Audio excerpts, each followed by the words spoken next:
name, what do you do, what do you need, if there's something you need to collaborate on, find people to do something, I don't know. Just keep it nice. Check. Hello everybody, my name is Jihan. I'm from San Francisco. We're a tech company called CNEX. We're using AI for audience measurement and ticketed streaming of premium entertainment. These are movies and cinemas and live events. Excited to be here. I'm looking for collaborations and potential investors for the region. Hi, my name is Alejandro. We have a company that connects content creators with brands to help them create user-generated content. Happy to connect with anybody, founders, investors, advisors. Thank you. Hi, my name is Wadi, and I just embarked on my first business venture, which is practically a startup about 2 years ago, to build and operate a leisure center, not your typical software startup. And it's a leisure center that offers gamified social entertainment. And I'm about to get into the funding round, and it's proven to be very, very complicated for me. And in terms of my efforts, that's what I'll be asking for: insight and guidance on managing the funding round and understanding the investors' needs. Thank you. Hi, my name is Jake. I'm a reseller based in Dubai. We are selling and buying IT equipment worldwide, looking for new contacts, maybe some distributors. That's it. Easy.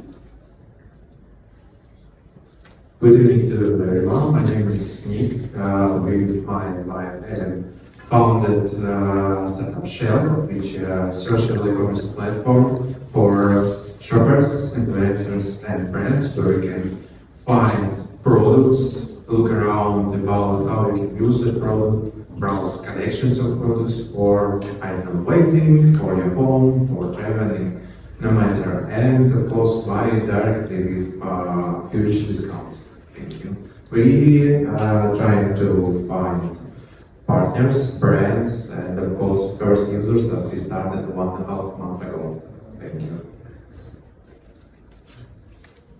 Hello, my name is Jim James. I'm the founder and CEO of Newcomers or planshop.me. We are a marketplace for brands and travel products. Other than that, I have done my fundraising for 500 startups in 2018. I do a lot of pro bono mentoring for new startups. If you are a B2C company and need help with go-to-market strategy or setting up the finances, I'm here for that. Yeah, also, I happen to run a community called Entrepreneur since the last 1 year. We also organize founder meetups like how we do in Sharjah and Egypt. Thanks.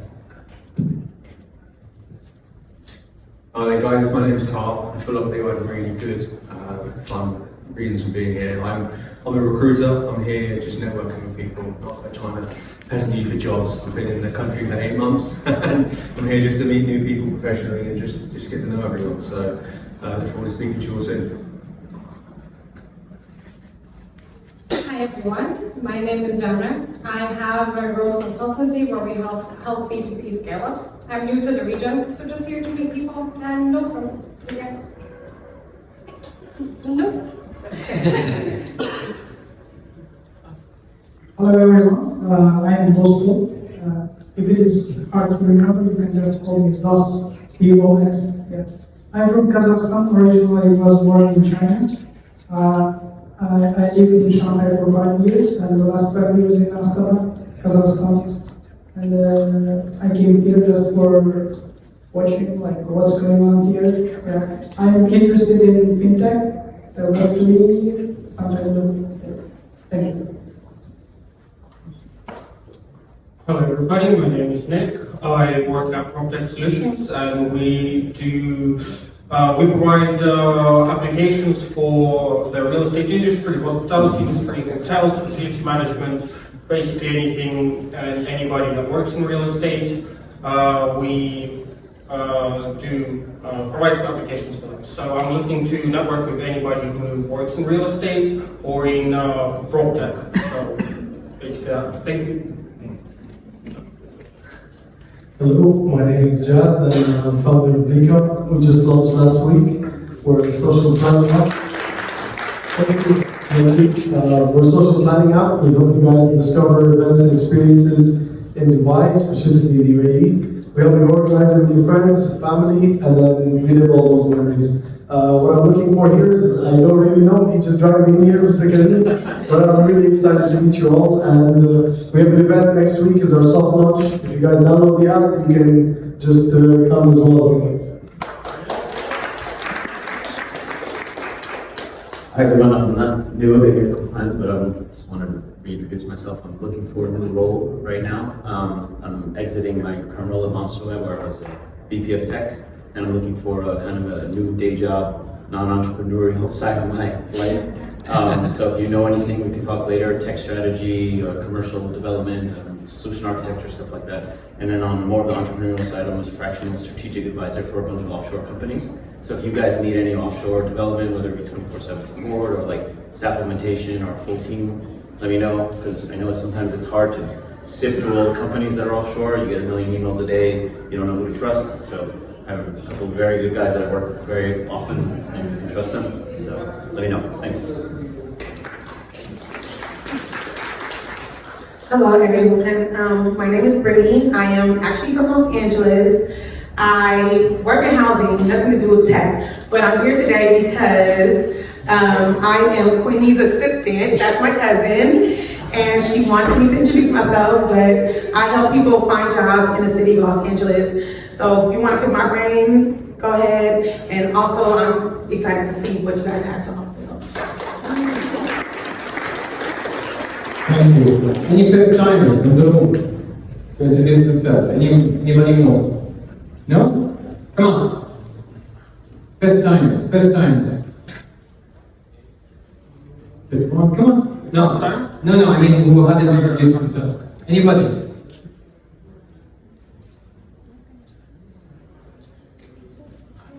Hi everybody, my name is Claudia. I'm new also to the region. I have an AI, generative AI ecosystem platform.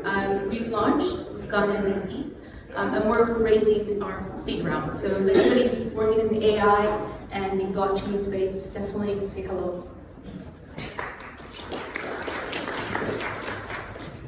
Do you want to introduce yourself? First time, no? Yeah, sure.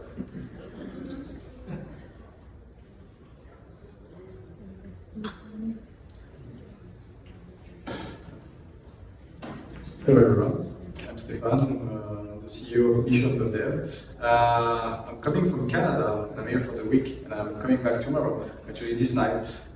So quickly, you want to know what is Mission.dev? So Mission.dev is actually a talent network. We have close to 4,000 senior software engineers that are distributed all around the world. And we built a pretty big platform for the last 10 years almost that does three things. We vet our engineers, make sure they are good engineers. We have built a pretty big algorithm to match them together with the right company, right? And finally, we built a platform that's called Mission Signal. Mission Signal is a platform that helps engineers and your clients understand how the team perform and how the motivation level is. So we are able to do a lot of monitoring about the team. So that's what we do. It's called Mission.dev, and happy to be here. Thank you.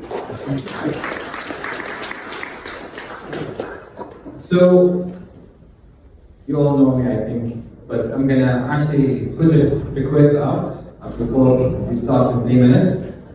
But if you know any computational or theoretical physicists that can write code, we are hiring, and we can't find great talent for our company.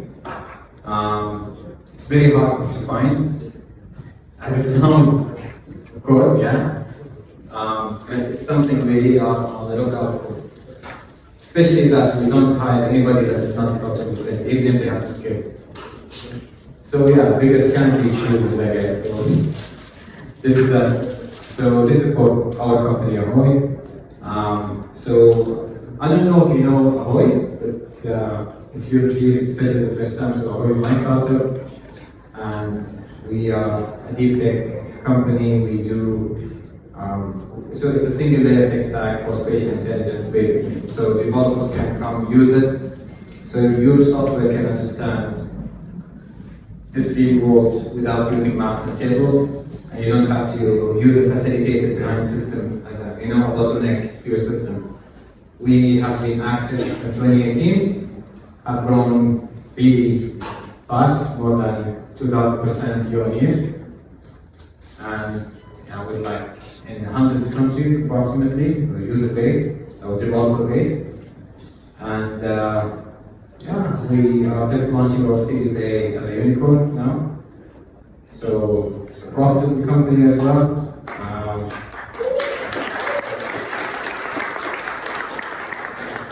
We even just invested as a whole. We just invested in a couple of opportunities in the VC fund as well. So there's a VC fund called Actual.VC. You can check the website. Actual Venture Capital, Actual.VC. Because we want to change the culture around venture capital. There's a lot of things that we don't like about venture capital here. I think a lot of you have spoken to a lot of VCs. And we have spoken since 2018 to 800 of them globally, and took the money from this many. So, not that it was offered, except for maybe this many or this many. So yeah, I'm not a big fan of the current VC model, personally speaking. And I hope that with this community, with us all together, we can actually make a difference and change in the ecosystem and how entrepreneurship is done. For the guy from Nika, it's called Nika. I like Nika. I'm just good luck, man. Is it your first startup? Yeah. Good luck. It's a tough journey, but it's worth it. I wouldn't have it any other way for me personally speaking, so good luck. It's not easy to start, but once you do, you just get into it, It's like, nobody knows how to have a baby, right? But then you have a baby, it's just second nature. So if this is your true calling, it's just gonna be your second nature, you're gonna get it done. I do empathize with everybody that is in a startup, even if it wasn't your first, it's not something easy. It is a lifestyle, and it's a choice. And this is why Friday night, weekend is here, you're all here, right? So that's basically why we do this. I would like to invite Michelle now. She's going to tell us about sustainability in startups and ESG. She's an expert in sustainability, am I right? And after that, we will have, where is he? He's not here. Okay, I think he's just outside preparing. We will have somebody from Sukna DC, one of the venture capital firms that are different, really. They're trying to be, at least follow some guideline the way they invest, other than are you a hot founder with a formal startup or not. They actually look beneath the surface, which is something I like about them. Very few venture capital firms do that. It's something to be respected. They always are coming actually to share their views and to speak from their perspective, because it helps us all to also understand what is the perspective of an investor, right? So this is their first visit in the second visit in the last 8 weeks, which is twice in 2 weeks, which is not bad. So it's much appreciated. After that, we'll have some more networking nearby. I think we're going to be in Garden 8 on Media on the rooftop. So see you there then. For now, we'll start with the show.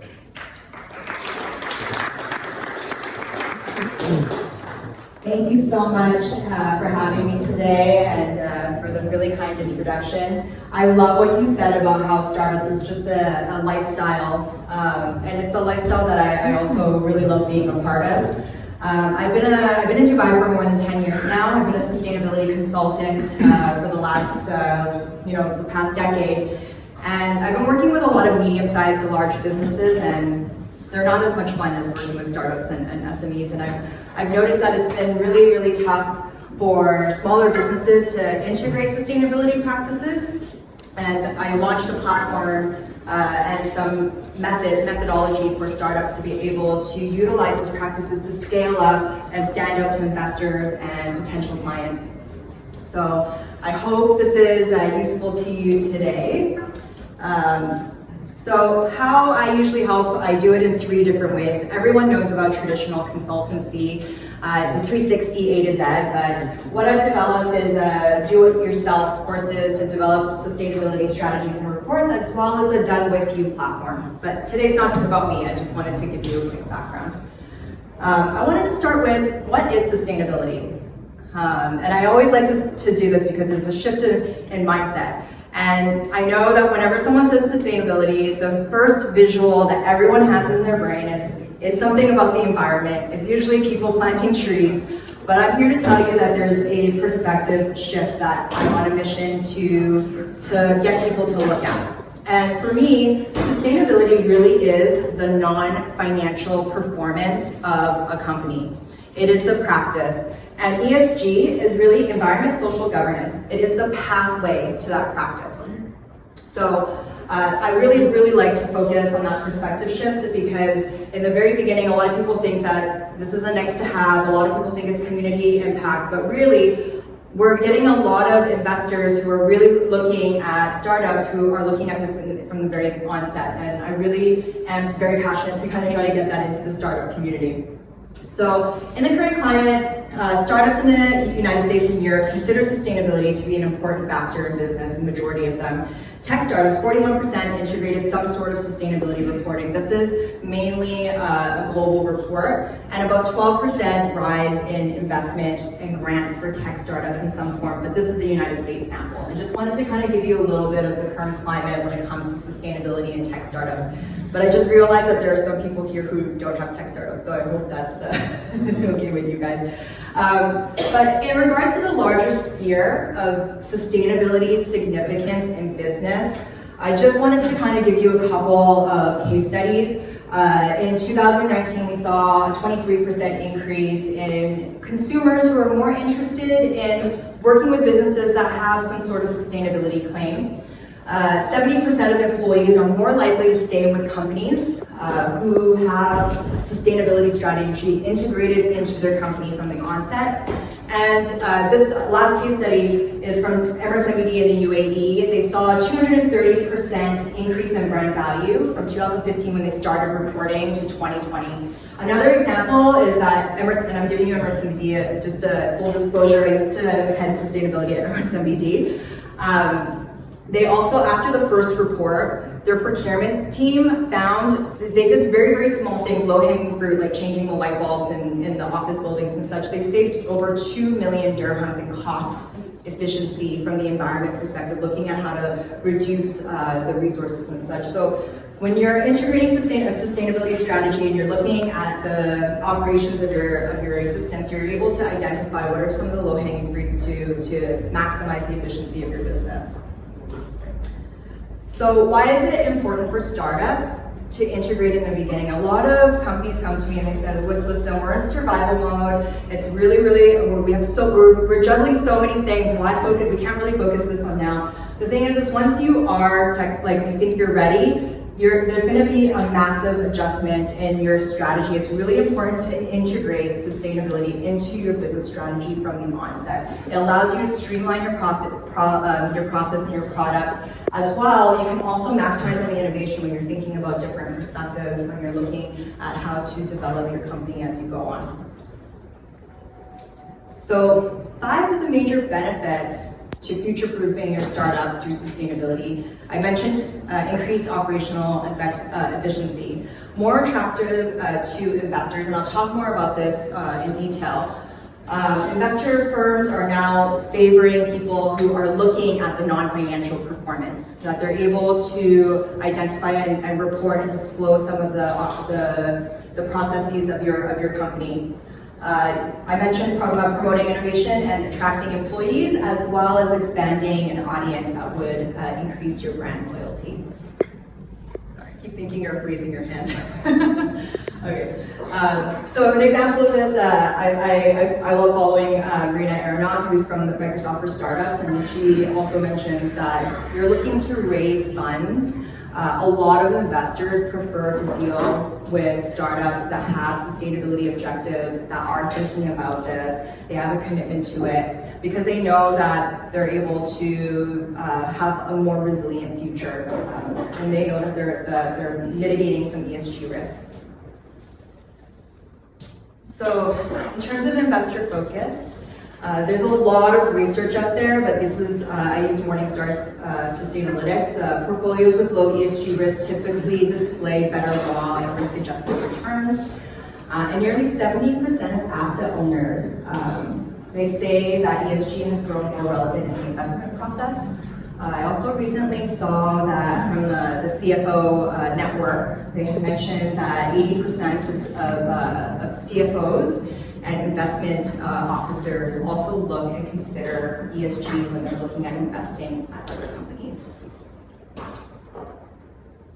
So standing out to investors and clients, what does that really mean? It means integrating sustainability either in your board governance or your executive leadership, having that on your top of mind. It means integrating your business practices, and also it allows you to adapt to regulatory changes and social norms.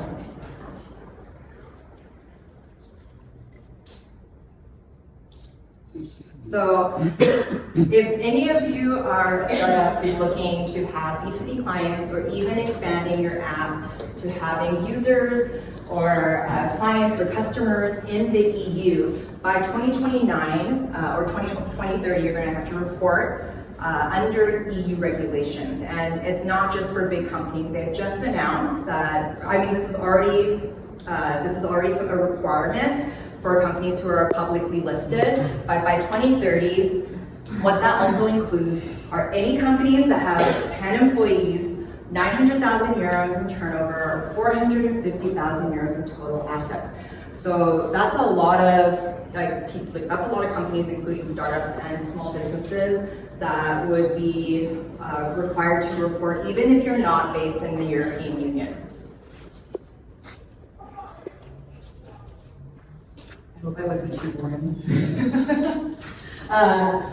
So there's been a 155% increase in global regulations. It's not just in the European Union. The UAE is also looking at mandating some regulations as well. Singapore is one of them. I think the next slide actually has some regulations. There's regulations in Brazil, in Canada, the United States, if you're planning on reaching IPO at some point. As well as in India and China. So there's regulations popping up in every country. And this is the reason why when it comes to smaller businesses, I feel like this is a really good time to start with a basic report to benchmark all of your non-financial disclosures. So what does that mean for startups and SMEs? I mean, this is something that's really overwhelming. There's so many acronyms out there, so much regulation. You have so much that you have to deal with already when you're starting in the beginning. And this is why I created a new methodology for startups to not do what the bigger businesses are doing. Bigger businesses are going to tell you about the global reporting initiatives. They're going to tell you about the standards boards. They're going to tell you about regulations. The most important thing is to start benchmarking what your business is already doing. There's a list of disclosures that pretty much 90% of the companies are already doing, such as listing out and disclosing where you're headquartered, how your founder stories.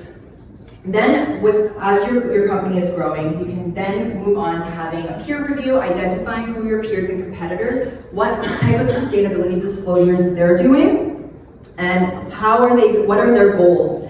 Then you're able to measure and benchmark against your competitor as you're continuing to scale up. Stakeholder engagement is a best practice that a lot of major businesses do. What they do is they look at all of their employees, their suppliers, their customers, and they identify what are some of the important or significant topics to report on. So you're in the tech company, it's very different than how the oil and gas industry is going to report. So this is a general practice, and this is going to be a requirement in a lot of the global standards that are identifying how you report on sustainability. And last but not least, aligning to the standards and using all of the acronyms. I recommend that class all the time. So how can startups begin implementing these ESG strategies is having an informal engagement with stakeholders, identifying what is important. I think the first is probably your existing investors is a good place to start. A lot of them, and I work with a lot of investors, and I help them develop their due diligence process when it comes to impact. And they usually already have some sort of form or documentation that they're requiring from startups, but if you have something already, it's really impressive, especially at a startup stage. And a lot of investors tell me that when they see something that has already been developed, it tells them that the founders are already thinking about these things and they're already considered a more advanced and less risky portfolio to invest in. Identifying ESG risk factors. I have examples for tech startups in the next slide. And then identifying ESG related opportunities on how you can scale up. So one of the things that is really important is also integrating sustainability into your culture from the very get-go. So as you're growing, this frame of mind of implementing environment, social governance, and also ensuring that you mitigate risk as well as minimizing the negative impact on the environment and also all of the social elements and your stakeholders is by integrating it into the leadership, the decision-making, your employee base, and your partners. It's really important to track that progress, and that's what the reporting can really help with, and also formalizing a lot of your processes already. So having code of conducts is really important, and these are something that investors also want to look at. So things like your ethics and integrity, or whistleblowing, or bribery, how do you deal with these things? I know this is not really the top of mind of a lot of people, but a lot of times investors tell me that when they're looking at how startups operate, they want to know how you're going to react to when times get tough or when something's sticky and they don't really know how you're going to handle it. They want to see you formalizing these processes. And part of the sustainability reporting process is disclosing these elements. So main ESG risks for tech startups. It's funny because in the environmental perspective, if you're a tech startup, you're most likely working in a co-working space. You probably don't have a lot of facilities and you won't have a huge carbon footprint unless you're mining for Bitcoin or something. But the main risk that you can focus on is looking at the energy consumption that you are utilizing. You can look at your e-waste generation and how what you do with your outdated hardware. For the social, you look at things like your employee well-being, and diversity and equality. If you're getting investors from outside of the region, this is really important to disclose. One of the most important, so one of my clients is actually they exited the startup phase now, but cybersecurity was one of the biggest material topics for them, the most significant topics.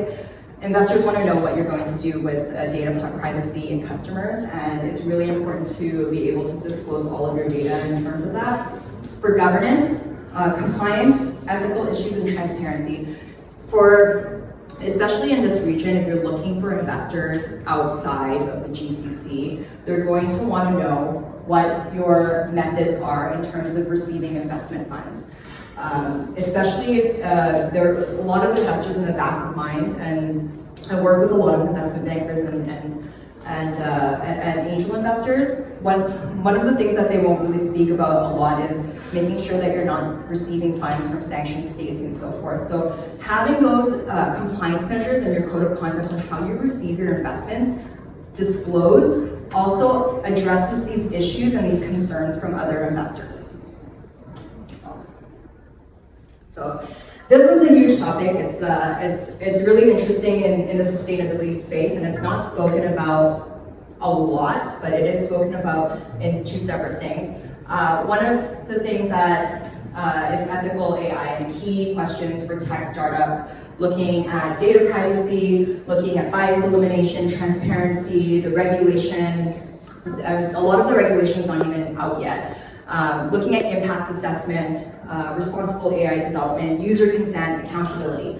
Having a non-financial performance report, sustainability report that addresses all of these issues is going to be crucial for moving forward, especially when you're looking at expanding and scaling up to different regions with different regulations, as well as considering investors from all over the world.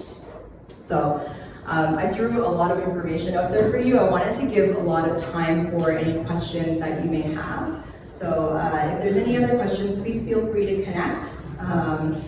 I do have a free ESG reporting guide if you're interested in downloading that and taking a look at the data points for small businesses to be able to start reporting. But I'd love to take any questions that you may have.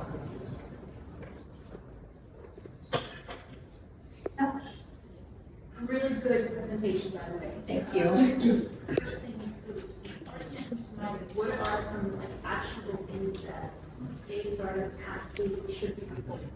Can you give us maybe some tangible examples of what that would look like on a report? For any company or for a specific? I'd say an AI startup. For an AI startup. So for AI startup, this is really interesting. So I'll give you an example of something that I went through. Because I was creating courses, there's two platforms that I was playing with every single tech platform, and everyone is using AI avatars, and I needed to decide whether I was going to use an AI avatar or not. And there was one platform that was amazing. It was super user friendly. And they weren't. The thing that scared me the most was that they weren't addressing the ethics of AI avatars. Like, what would happen if they got hacked, if someone could use my AI avatar and misuse it? They didn't have any policies, or they didn't even have a consent form to say that I could utilize my own AI avatar. The other platform that I was looking at, it wasn't as user intuitive, but there was a whole system in place. They even had a reporting standard. They had a whole section on the website that disclosed all of their code of conduct, their policies, how do they address the integrity of their company, what are the concerns that they're constantly asking themselves. They look at policies, so having an AI policy or a code of conduct for your company, basically things that are the backbone and the foundation of your values, your company values. That's really important. And I think that's not just for investors, I think that's just for your users as well. Like for myself, I want to make sure that you're protecting my data and that someone's not going to turn my face and start using it for activism that goes against my values.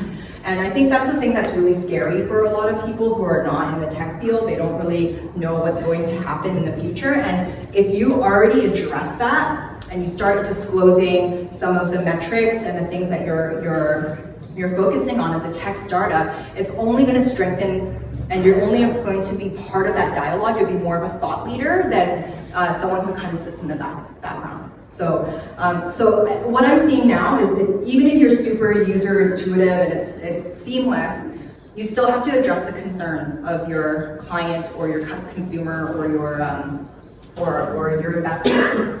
So thank you. So the question I have is about access to expertise by startups. I know of a startup that wants to build a vertical farm. My startup wants to build a small leisure center. There are tech startups here that are not related to a physical asset, but something software related. In the market, there are lots of consultancies that specialize in advising any company on how to be energy efficient even before they build their structure. The problem is a lot of them are these big companies that charge an arm and a leg, and I'm struggling to find companies, and I'm hoping from your industry insight, you can tell us whether these types of companies do exist that are better suited for startups, whether they are a tech company or wanting to build a vertical farm. Yeah. So thank you for that question. So this is the other thing that I find traditional consultancy is not really suited for startups, to be honest, because first of all, you're in like the beginning stages. You could pivot at any moment. And you could be servicing a client in, you know, X way, and then all of a sudden you notice that it doesn't work and you move and you pivot in another way. And then your reporting is going to be really different. And a traditional consultant is not going to be able to pivot with you as quickly, right? And the second part is, yes, it does cost an arm and a leg. I don't blame them because, you know, it does take a lot of time to understand a client, and you have to go through the whole process of onboarding and so forth. So I understand the pricing. I don't want to criticize them for that. But this is the reason why I feel like there needs to be more practical platforms that allows startups to have these practices in-house. So that's why I created this course. I didn't really want to pitch the course, but like anyways, I created this course so that you wouldn't have to learn about everything about GRI. You just kind of know what it is, but you don't need to know the 1,000 pages of standards. But how do you implement it internally and then slowly grow your reporting scope as your company grows? Because in the beginning, you don't need to be reporting like a big company. You don't need to be reporting what the traditional consultants tell you to do. You're really early in that stage, and that's why that tiered approach is really important. And the other platform that I have is you do the course, and then you also have one-to-one consultancy, so that you don't have to pay the full amount of traditional consultancy. I think that's is not feasible for startups. It's not accessible. So I don't know if that answered your question. Did it? Yeah, mostly. Are you around later? Yeah, I'm here. Any other questions? Yeah. Hi, I'm Miriam. I am a co-founder of We Are Tech. We work with electronic waste. We do reduction and recycling. This is very close to us, the subject. So I wanted to ask, in terms of UAE, when it comes to startup environment, how do you find it? How popular is this in the UAE? And because I believe probably in other countries, in US or Europe, this is much more relevant rather than for Emirates. And I wanted to know your opinion. Sure. Thanks. I think the word popularity, like the word sustainability, is super popular. We're in the second year of the year of sustainability when COP was occurring in December. But how practical it is, this is why I wanted to shift that perspective on sustainability and look at it as a non-financial performance. And when you shift that perspective and look at it as a non-financial performance, then it's very relevant to every company. Then you're looking at ensuring that the foundation of how you build your company continues to grow. You keep a strong foundation, and that's looking at not just the financial aspect of things, it's looking at how you operate. It's looking at how your governance is going to look like, your executive leadership, your board governance. And you're looking at things like, are your employees going to be happy? How are you going to hire? What are the policies that look like that? Are you going to ensure that there's employee well-being? What kind of company culture do you want to have? If you do have facilities, are you thinking about the environmental sustainability aspect of things so that you reduce the cost of things? So yeah, I do believe that in the UAE, there's a lot of popular discussion about environmental sustainability, but when we're looking at sustainability, the original term of sustain a business, to keep the longevity, the business continuity, it's very relevant, and it's something that's really important to think about for startups all over the world. Would you like that? Thank you so much for that interesting discussion and informative session. I would like to ask you, it's like about your opinion, and it's a little bit debate.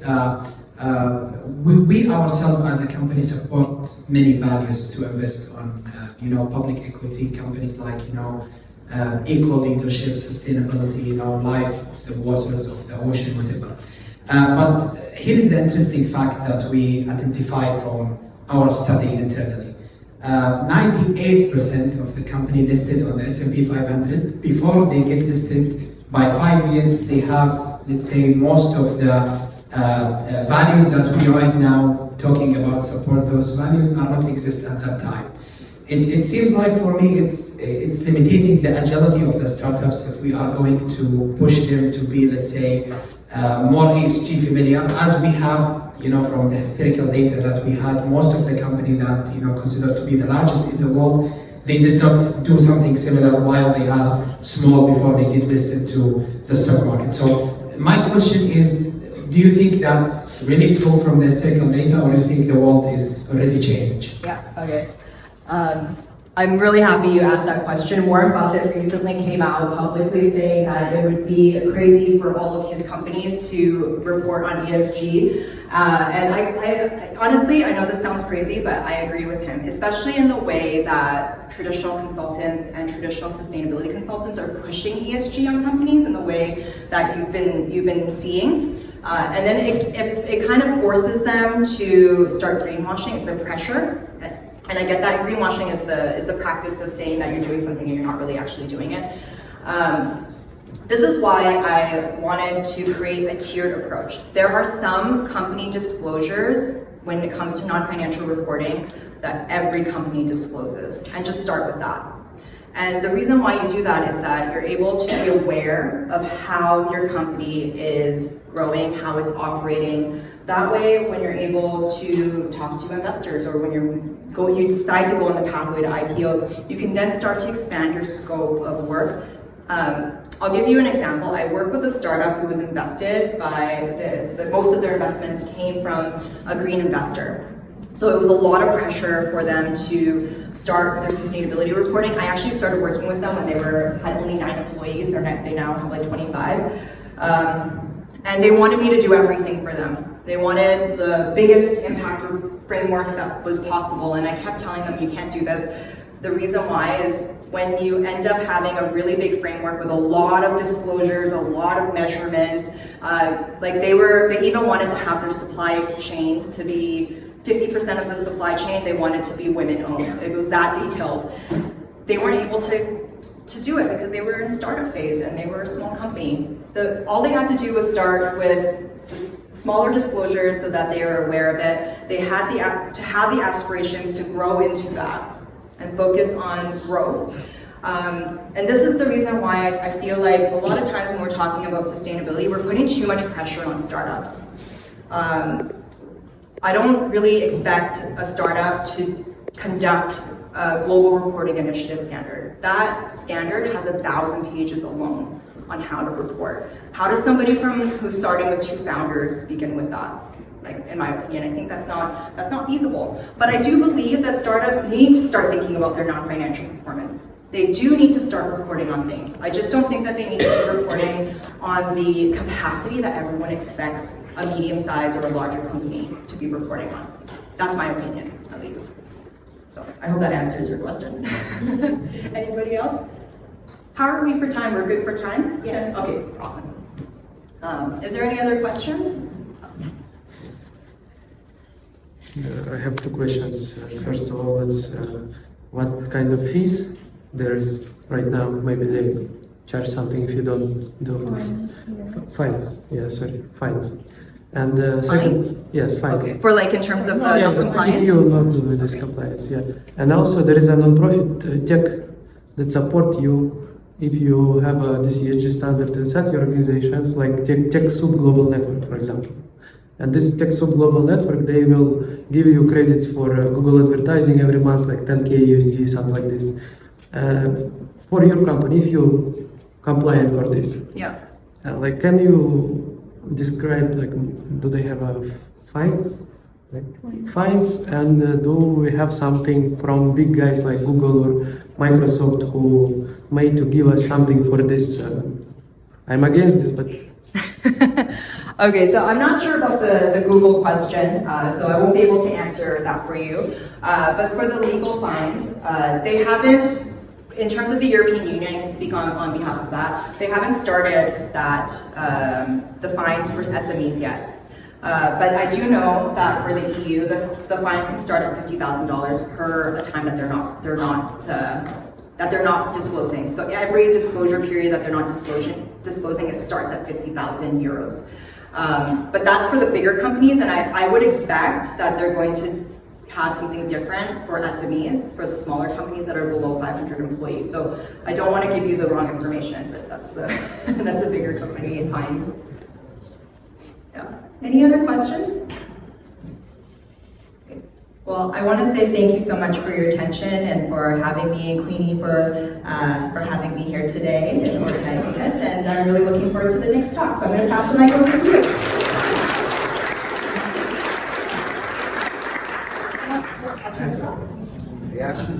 Thank you so much. I hope you guys enjoyed this session. Pretty interesting and very relevant. So before we head towards our second talk, in between I just want to take like 10 minutes of your time.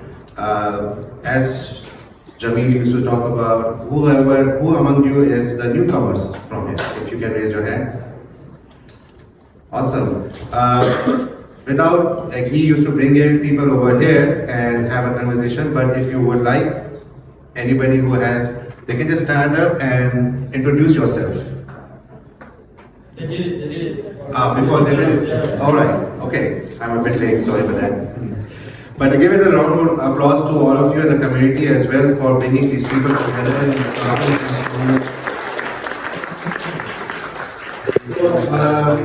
I don't know how many of you know me. My name is Adil Tariq. I am basically an editor, working as an editor for a news platform, KNI News. And my participation to this community was about bringing the spirit of vocational talent and skills among the entrepreneurs and founders. I feel like within entrepreneurs, we are having difficulty expressing so much, and we only plan our expression in front of investors and people who are basically bringing us money mostly. So for that we started debates, and the debates used to be at the very end of the founders talk, and people would get tired and nobody wanted to talk anymore. So then we felt like, okay, let's try to find something else, and it was around the pitch roasting session. We also used to then finding new ways how the communication can engage. So with the community, we discussed how about bringing startup comedy. And the startup comedy is about like making the entrepreneurial journey a bit humorous. So if you don't mind, if I may actually ask, who among of you is entrepreneur, founder? All right, so you won't mind if I ask a little bit about your company, or you gentlemen. What do you have founded? You can say it right now. Okay, so actually I own an asset management company. So you founded asset management company? Yes. Actually all the financial company, even the venture capital, they are a startup, right? Because so you're giving money or you're taking money? Both of them. So you take money and give money? Yes. So you're a trading company? Exchange. No, just joking. So it's it's asset management company. Right. So how, I mean, this is the thing, so many companies over here, asset management companies, who are basically trying to take money. And in Dubai, obviously, it's a money-based making country. But at the same time, how long have you been in this industry? Myself or the company itself? The company. 3 years right now. And are you a millionaire now? Hopefully. Not yet? I'm not sure. All right. Nice try. Sorry? Nice try. Who has been doing other founders, like who has been a startup here, like creating a completely new value, new thing product? Yes, ma'am. Actually, I founded in a new company for women mental health and wellness. Sorry? The company is for women health and wellness. We're doing an app for health and wellness coaching for women. So you make women feel relaxed. Yeah. They need to be relaxed. Yeah. Do you think who is making them upset? Of course. Men? Men are making them upset? Or technology? Or artificial intelligence? A lot of things. A lot of things. Yeah. Men are really innocent in this, actually. A lot of things. You know, there is a little bit of debate session can create right now on this topic actually. Napoleon very famously said, "Give me 5 good mothers and I will rule the world forever." It's very important for sure.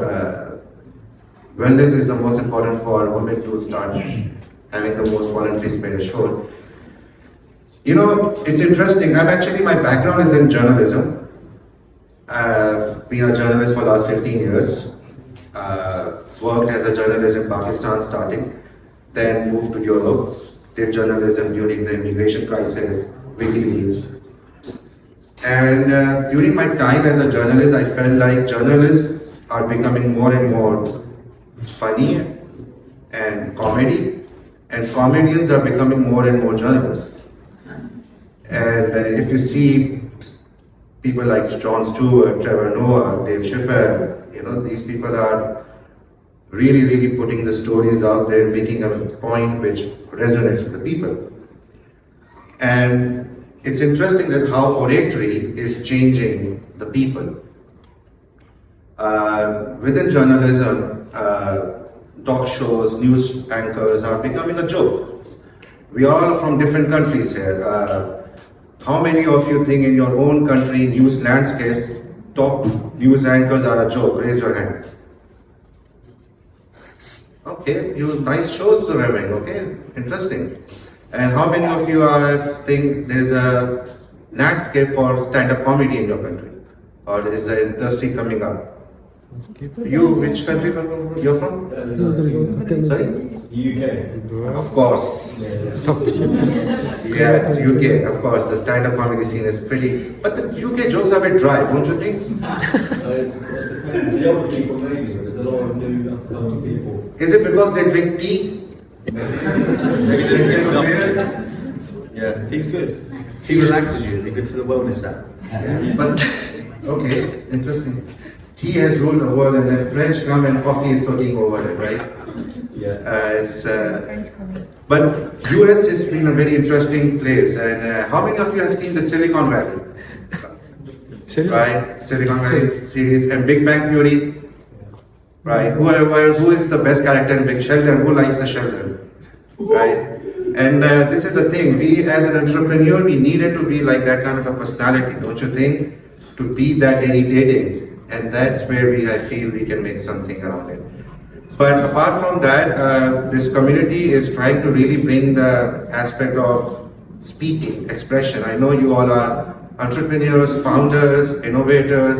You're already expressing it through your technology, through the innovation, but we need to actually put it in words as well. So please be a part of this community. If you all want to have some jokes, share your entrepreneurial journeys, tell us, want to have a debate, engage with us. Let's try to create some very interesting content, not just for YouTube, but for everything else. Thank you so much.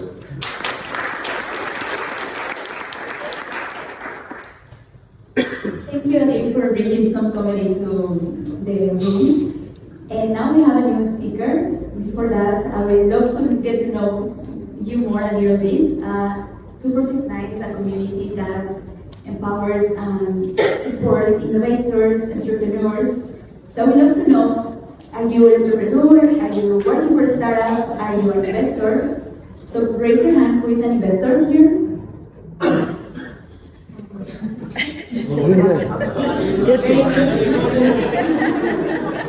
Okay, what about founders? Because our next talk is about investment. So you must need to stay a bit longer because we will learn a bit more about investment. So who is a founder here? Majority. Okay, who wants to become a founder?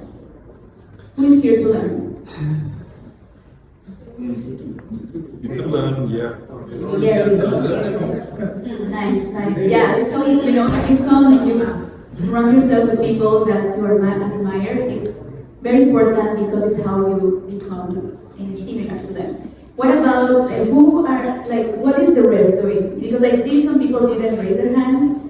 Are you working for a startup? Yep. Freelancers.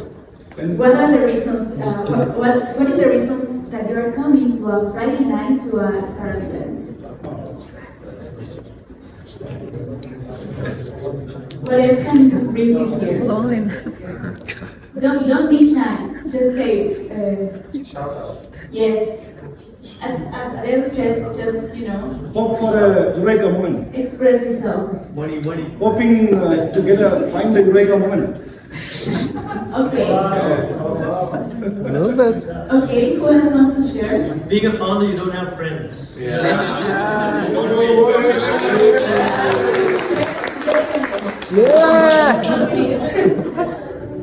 Yes, feel free to share because that's what we are here for. I was in an event where people need to share what they are looking for. So you have a chance to, really find what you're looking for that you share. If you don't know or you are not sure, just think about it and then be brave enough to share what you are really looking for. So, and the next talk is with a founder that is getting ready. I'm going to quickly introduce him. If you are looking for investment or if you want to understand the investor mindset, this is the right topic for you. So we have Asher Siddiqui, General Partner at Sukna Ventures. So he will explain more about what are investors looking for and also what is the investor mindset. So please give me that applause before we start.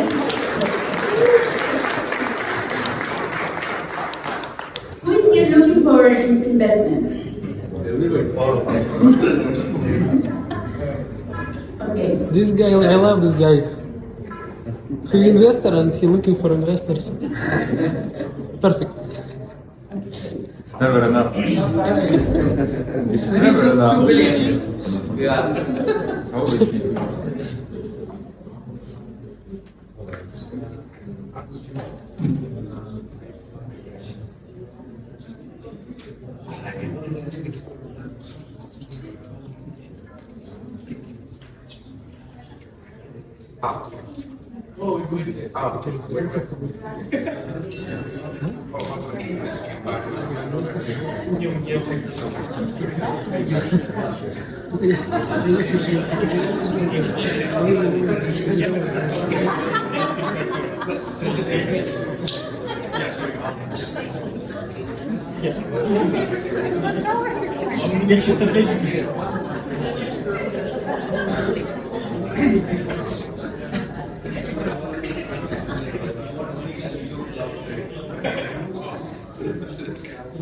Engage.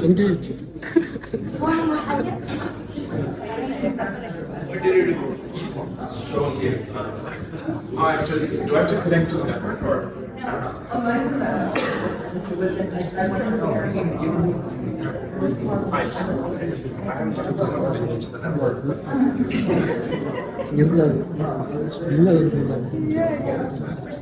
Я очень четко работаю в этом плане.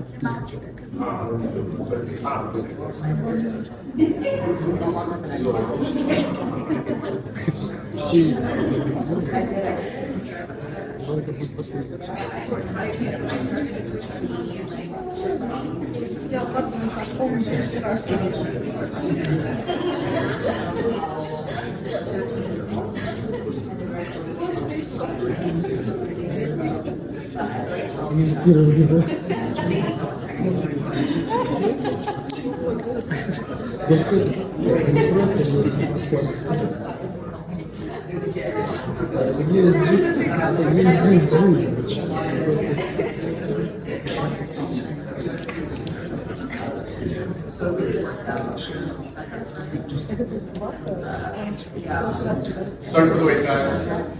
No worries. Take your time.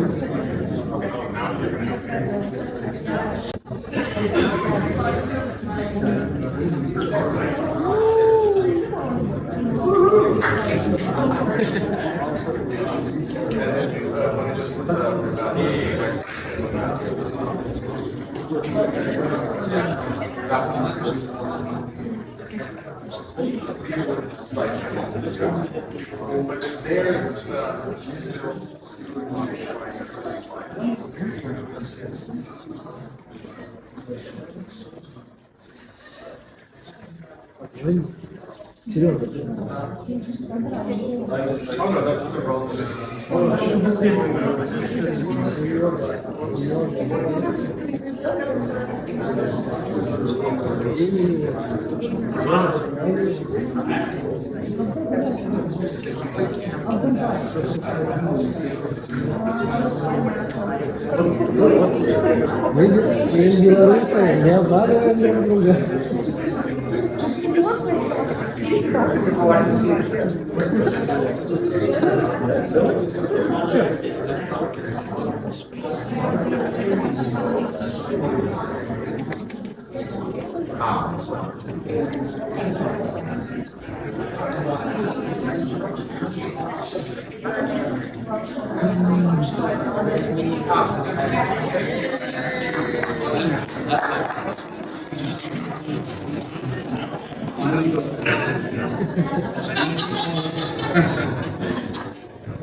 Thank you, so yeah, I'm glad I could do this a little bit earlier.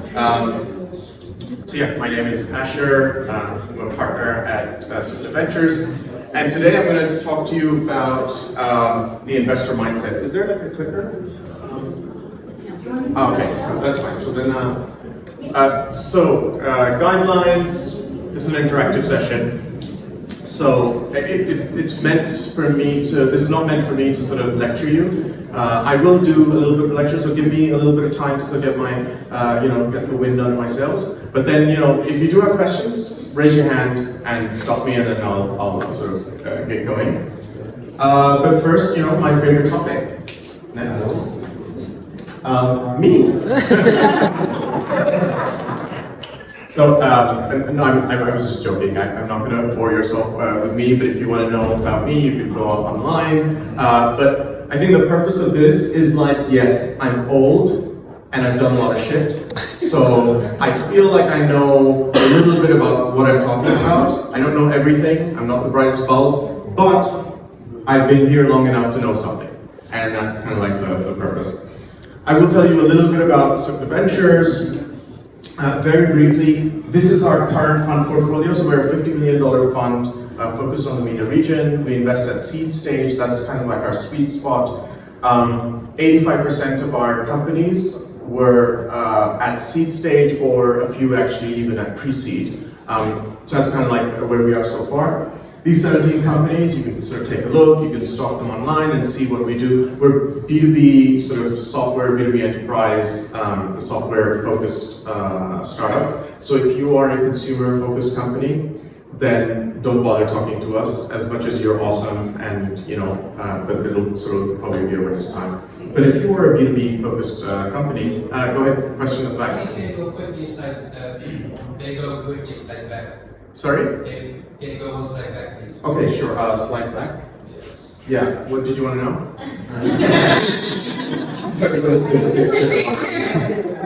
Okay. PowerPoint 101. Never put too much information on one slide. But I took a picture. Yeah. Okay. Well, yeah. So this was not meant to be somebody taking pictures. In case you guys want a link to how a link to our deal submission form, I thought I'd just sort of pop it up here. Please take a picture. There is, by the way, another link at the end of this, and there's some handouts, PDF handouts that I will be sharing, or Queenie will be sharing with you guys, which also has this link. So you don't have to take too many notes. There are 1 or 2 slides which are quite heavy. Those will be shared with you, so you don't have to take notes. But yes, if you're interested. But first, let's get on to what we're here to talk about, which is, so some context around what we're going to talk about. Do you understand the technology deal flow funnel? So the technology deal flow funnel, this is basically how I like to start you guys thinking about, this is the context of venture capital and entrepreneurship. This is how I think. You got a bunch of talent. What is talent? It's people, all of you, and hopefully myself. Most of you will bootstrap at some point. What is bootstrapping? You'll basically use your own credit card, your own savings. You'll talk to a rich uncle or aunt, or you'll talk to your parents, or your sister or brother, and you'll get something going. You know, you'll build a little bit of a product, an MVP, and sort of you'll start to see that people, there's something that's interesting here. So you discover a problem, you're really passionate about that problem, and then you build an MVP and you start sort of seeing whether there's appetite for it. That's typically where we start, and then you get into this sort of angel territory. Angel territory is when you have built a product, you've got some, maybe you need a little bit of help. So angels, again, most angels are friends and family, but also you might get some professional investors. We come in here. So by the time that we come in around here, as early as here, so pre-seed, seed. At pre-seed, 15 years ago, it was a PowerPoint. Today, it is not. Today it is so cheap, so easy to build an MVP or a basic framework of an MVP and to get going. It's so cheap that if somebody comes to me and says, I need money to get going, here's a PowerPoint, I will say, I don't buy it. Like, maybe you don't have enough conviction around this opportunity because I think it's super easy to build something. The problem is, once you built it, how do you get it to the customer? That's where you need help, right? So building an MVP, so like typically what I'm saying is like when you go to a VC firm, you should already have built something. Now this is not like a rule for all, obviously, because there are some very technically challenging solutions that require a lot of compute, and so for that you need resources. Yes, but to be honest, where are we right now? In Dubai, right? Mm-hmm. Yeah. So the probability of that happening in Dubai is limited somehow. So I feel like a lot of, and also there's lots of funding sources and other sources available where you can actually get that across the line. But I think in Dubai, I don't see that happening because you don't have so when you have like deep tech happening. Deep tech happens because you've got depth of universities where there's a lot of research going on and there's lots of resources.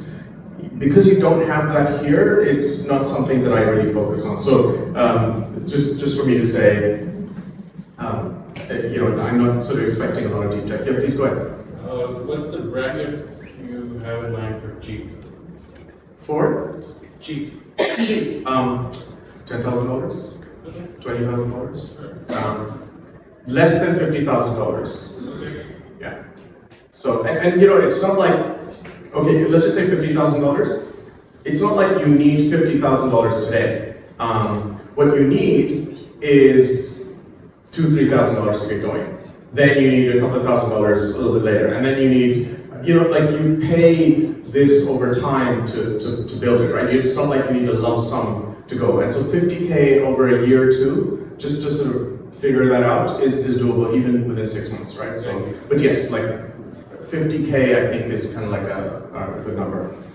I've got this, I'm going to skip over and 600 here. You see this unicorn here? That's like 1.5% of total startups that sort of get funded, get to sort of unicorn status, which is like $1 billion company. Between seed and Series A, 70% of startups fail to fundraise. 70%. And between Series A and Series B, 50% of startups fail to raise. Now, the other way to put it, or positive way, sorry, my wife always tells me I'm too negative. So 30% of startups are able to raise and get to Series A. 50% of Series A startups get to Series B. 50% of Series B startups get to Series C. When they get to Series C, they're able to raise funding.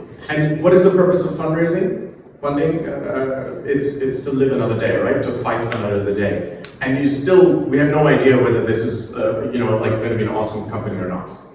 So anyway, the point of this is like, this is the funnel, this is how I'm thinking. This is how you should be thinking. Where are you here? Why? Because, yeah, sorry, When you will know that's an awesome company? I'm sorry? When you will know that's an awesome company? When you will judge and depend upon it? I mean, well, you always believe, when you will know, when you get paid. I mean, to be honest, nobody really, I mean, you can believe that this is an awesome company here or here. But when you know, it's when you, not even that unicorn, when you actually get paid. There's so many fake unicorns floating around globally, right? They're not real unicorns, they're not real amazing companies, but they've been able to raise a lot of money. Why they are fake? Well, as in, they've been able to raise at unicorn valuations, but they're not really, they're not mature enough to be at that stage, you know? And they've prematurely acquired this unicorn status, but they've given away, you know, like pounds of flesh to do that, you know? Like there's all sorts of terms in there. Like investors are not stupid, right? So I mean, a lot of investors are stupid, but the investors aren't as dumb as all that. They will put terms in there which will mean that they'll have all sorts of liquidation preferences. That means that the early investors are wiped out maybe, but they're okay, you know? So I mean, I guess what I'm trying to say is like there's a lot of people that were focused on unicorns. I want to be a unicorn, I want to have unicorn status. And they were really focused on that rather than building a sustainable business, a real business. And when you have that, then you have a lot of fake unicorns. But, so, my point is like, you know for sure when you have an exit. And then you know, or you decide you're not going to have an exit, you IPO, which is also an exit, or you build a sustainable business that's growing and it's healthy. I mean, you know, but sorry, that was an actual answer. And then so if we understand this, let's understand, you know, the typical funding sort of landscape, right? So where do you start? I think I mentioned this already. Friends and family. You go to a bank. You know, that's pretty easy. Well, maybe not in the UAE, but you know, somewhat. You talk to government agencies, typically universities. There's a lot of support here. And then, you know, once you've sort of built something, then maybe you'll talk to angel investors and family offices, angel groups. And then you get into like the professional sort of, you know, investors. So incubators, accelerators, VC funds, private equity, corporate VCs. What did you put in this slide? To get to this slide. So this was the purpose of the last two slides. Was basically to contextualize where you are, figure out where you are, and then who you should be talking to. At what stage? Now this is not set in stone. This is kind of like Asher fuzzy logic, you know. So this is don't take. But generally, this is what applies. When you're bootstrapping and you're super early, pre-product, whatever. These are the kinds of things you're doing to finance your activities. Credit cards. And by the way, you know, I'm not alien to this. I'm not telling you to do stuff I didn't do. So in 1998, I packed my bags and I moved from the UK to the US, and I was a Java developer. And I didn't have any money, but I was smart or dumb enough to get credit cards. In hindsight, terrible idea, but you know, initially I had credit cards that, you know, before I finished university, and I maxed out my credit cards to basically build my business. So I was able to bootstrap myself to $100,000 in ARR in 6 months, and I survived on 6 months with credit cards and you know, my brother. Please go ahead. How much did you take from the credit card? What do you mean? Because you know, the credit card. Yeah. I mean, like I was. You have infinite. Yes. Yeah, I mean, I had a lot of debt. Yeah, but I mean, the limit of the credit cards always has Hundreds of thousands or less? No, $20,000. Okay. $20,000? Yeah. That's amazing credit card. I have infinite credit card and they give me just 100,000. Yeah, I mean, sorry, no, but this is context. Sorry, I had like 5 cards, 6 cards. I mean, I had a lot of cards. So like, we're talking 1998. $20,000 in 1998 was a fuck ton of money. Okay, that was a lot of money, and so I was broke. So I had like multiple cards, and I would use, I had all this way of like paying off the payment. And what was the startup? Sorry? What was the startup? Event registration software. Where is this guy? Who? Lika. There is a guy who building the same startup right now. Yeah, except I did it in 1998. Good luck. Anyway, so and then you kind of get to, so if you're like sort of at the angel stage, you're talking to angel investors. What's interesting is family offices. Family offices sort of cut across. So the reason why I'm saying this is because early stage founders, they will come, they're somewhere here, and then they'll start talking to VC funds, which is like a total waste of time. I mean, unless you're a serial founder that has built stuff before and you already have relationships with those VCs, you're wasting your time talking to them because you're not ready. But family offices, it's never too early to talk to a family office. And this is something that I find it's tragic. Like, you'll talk to everybody else, but you won't talk to the people that actually have money. And by the way, what is a family office? Just a rich person. Do you know any rich people? If you know a rich person, that person sort of is here. You can put them in an angel classification, but rich people. That's it. Family offices. And then this is roughly when you talk to like later stage. Later stage is when you're sort of coming and talking. So this is the point of that slide. Not to dwell too much on it. Yeah, another question? Yes, go ahead. So you mentioned a rich person, right? Yes. Now, what's that indicator look like, or is that something you're going to get? In Dubai, we have a lot of people who appear to be rich. To be rich. I mean, so I've lived in Dubai 20 years, and I have learned. I come from a cultural background where money is considered, like, to be rich is to be embarrassing. Like, so my parents come from this environment where it's like money was like something to be embarrassed about, right? And so education and integrity and all those things matter. In Dubai, so I didn't know what rich, it wasn't meant for that, but yes.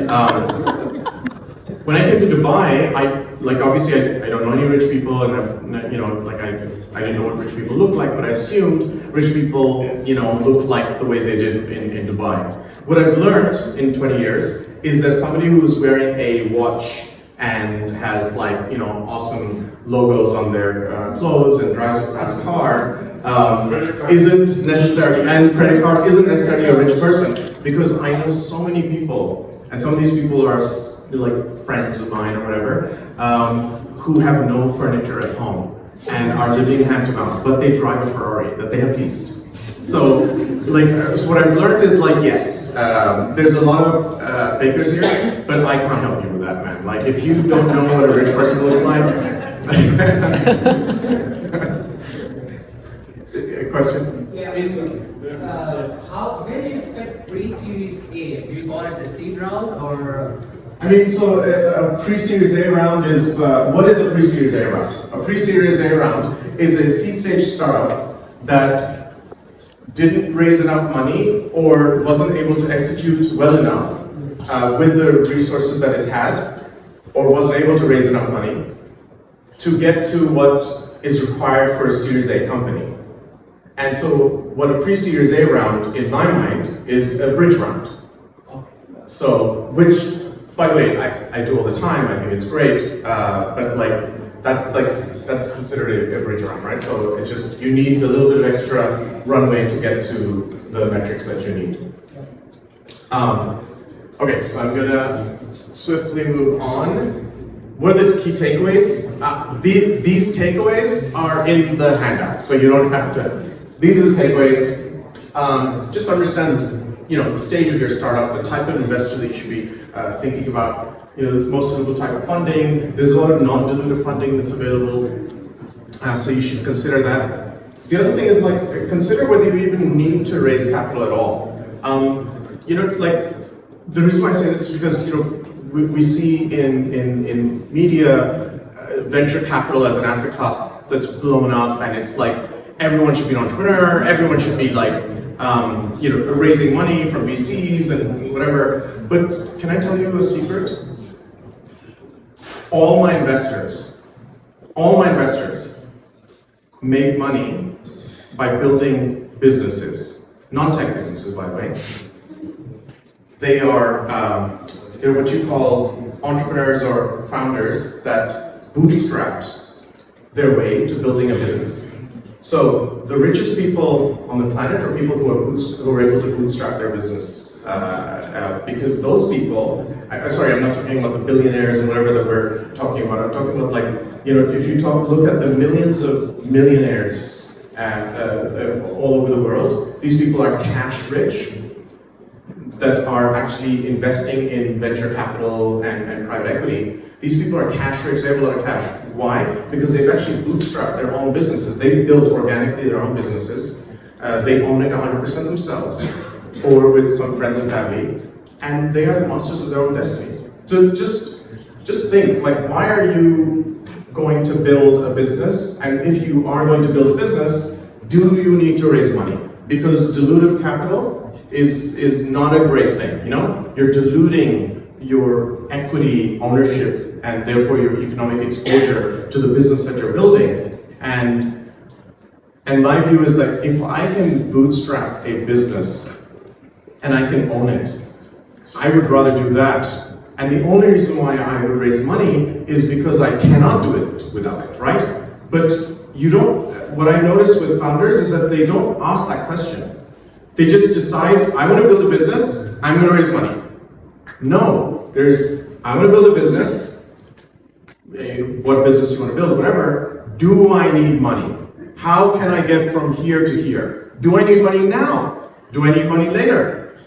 When do you need money? So you have to think about that, and then you kind of optimize your cap table, should we say. Sir, please go ahead. What about, if we transfer the question from do we need to raise to do we need a value that the investors could give us? It's a great question. Because there is difference between the needs of the cash and between giving the investors opportunity to enter the company to give you additional value that you need, rather than the money. Yeah, what value do you have in mind? What value do you think investors need? The access. You would have a shareholder of the bank, for example, and you are an asset management company. Okay. That would open the bank's door for you in the most cases. But wouldn't it then exclude you from competing banks? That's different because you are an asset management and the bank is different industry. No, I'm just talking about the value itself, not about certain situation. I completely agree. I mean, I was just messing with you, but there is, so you have to think of investors as value add for a reason. Now, I have to say most investors aren't a lot of value add, right? So I'm very careful and cautious about explaining the value that I bring. The value that I bring is my perceived value, and it is just access to my time and my experience and listening to me drone on for hours. So that is the value that I bring, and hopefully there's some learnings in that for founders. But most VCs will promise a lot of value and then they won't deliver anything because they're not even available. Please go ahead. What about product? What about the product? For example, one of the values you have is the product itself. You have a product you want to do. For example, let's talk about apps. If I want to publish an app, I have the product, which is the app, and I want to publish it. I need the investment for that. Why do you need investment to publish it? Because, for example, you need marketing, you need sales, you need lots of things. In sales and marketing, but can't you test the product out in the market and then see if there's interest before you raise capital? Actually, for example, when you make, let's say, shortly before you make any app, you need to make market research, you need to check the users, your target, everything. Before you have everything done, you done your homework, everything's ready, you have the product, you just need to publish it. For example, in this step, I guess it's a seed step, right? From what you... So don't get hung up on the labels, the seed, pre-seed, whatever. The point that I would give to you is the more information on progress that you can give to your investors, and by the way, this is what we're going to get into later. The more information you can give the investor, where you've provided some view on how the product is developing and who's using it, the more information you can give them, the more likely it is that you can raise money, and also at a higher valuation. So the dumbest thing to do is to raise money early. The dumbest thing to do is to say, I built my product, I want to publish it, can you give me money? Because you're like basically saying, because there are startups, I don't know if it's a consumer app, whatever, you know, there are gaming guys that can use their own resources and time to build a game and publish it, and they never have to raise money because it is so profitable. If you get a game that is working, and it is very, very profitable, and so actually a lot of game companies have bootstrapped because they can be very profitable. So I guess the point that I'm making is like, I just don't understand why you would need to raise money just to publish. Like, why wouldn't you just publish and see what's happening? Like, whether for free, what can you do for free? What engagement can you get for free? And then say, well, this is what I can do for free. Now imagine if you gave me money, Mr. Investor, imagine what I could do with that money. But if you go to them and say, give me money because I want to publish, I mean, you know, this guy is an idiot. Like, he doesn't know what he's doing because he's not giving me any information what he can do for free. Because how can I know what engagement? Because we don't want to give you money. Like, we want to see what you're going to do with that money, right? Does that make sense? That's right. Sorry. Yeah. So, picture this like if it's an advisory company. Yeah. It's doing well. It has a client base, and then it wants to pivot to a technology-based advisory company, which Yes. is a technology first. So, going to automate all the processes. Got it. And it's doing okay. Yeah. It's started for 2 years, and then it wants to pivot to a technology company. Is it the right time or the moment to get an investor? Potentially, yes. Because it doesn't have to prove the use case. The use case is already there. Yeah. People are users. It has Yeah. clients. What do you think? Yeah, so we invested in a company that had bootstrapped to several tens of millions of dollars in revenue as a advisory consulting type business, but then they productized their solutions, and then we got involved in helping them productize their solution and then become a tech company. So does it have to be necessarily a tens of millions of dollars company? No. I was just using it as an excuse. As an example, yeah. So like, but yes, it's harder. We did it because the founding team was a team that if they had given us a PowerPoint, we would have invested in them. If they had not given us a PowerPoint and just said, I'm thinking of doing something, we would have invested in them. They grew 6,500% or something, no, 2,500%, 25,000% in 2 years. So we would have given them money on an idea, but they said, but they were smart. They were like, why would we give this idiot exposure now when I can build a business, build my product, bootstrap as in like they took the consulting revenue and then they fed that into their development of the product. So they actually built the product, you know, on its own, bootstrapped it basically, funded the whole thing. And they also had a huge client base that they could sort of tap into. So we were lucky, to be honest, to be able to be allowed to sort of invest at that stage. But yeah, so okay, I'm gonna sort of move on, but like really think about like whether you want to raise money. Yeah, last question. Well, in a few slides earlier, you showed a picture and you said you've done a lot of shit inside that shows. Yeah. You can see the silver beard here. So I've done a lot of shit as well. Yeah. But and I really relate with what you talk. And I can say the same things as well. But I don't have $50 million fund with me. So why nobody wants to listen to me and listen to you? Is it just because you have done 50 million funds with you, or what is it? It's a good question.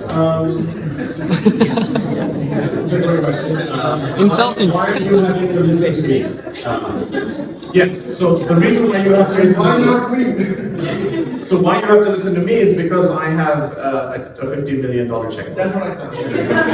That's the reason why you have to listen. I just wanted to confirm, is it already? No, that is the reason.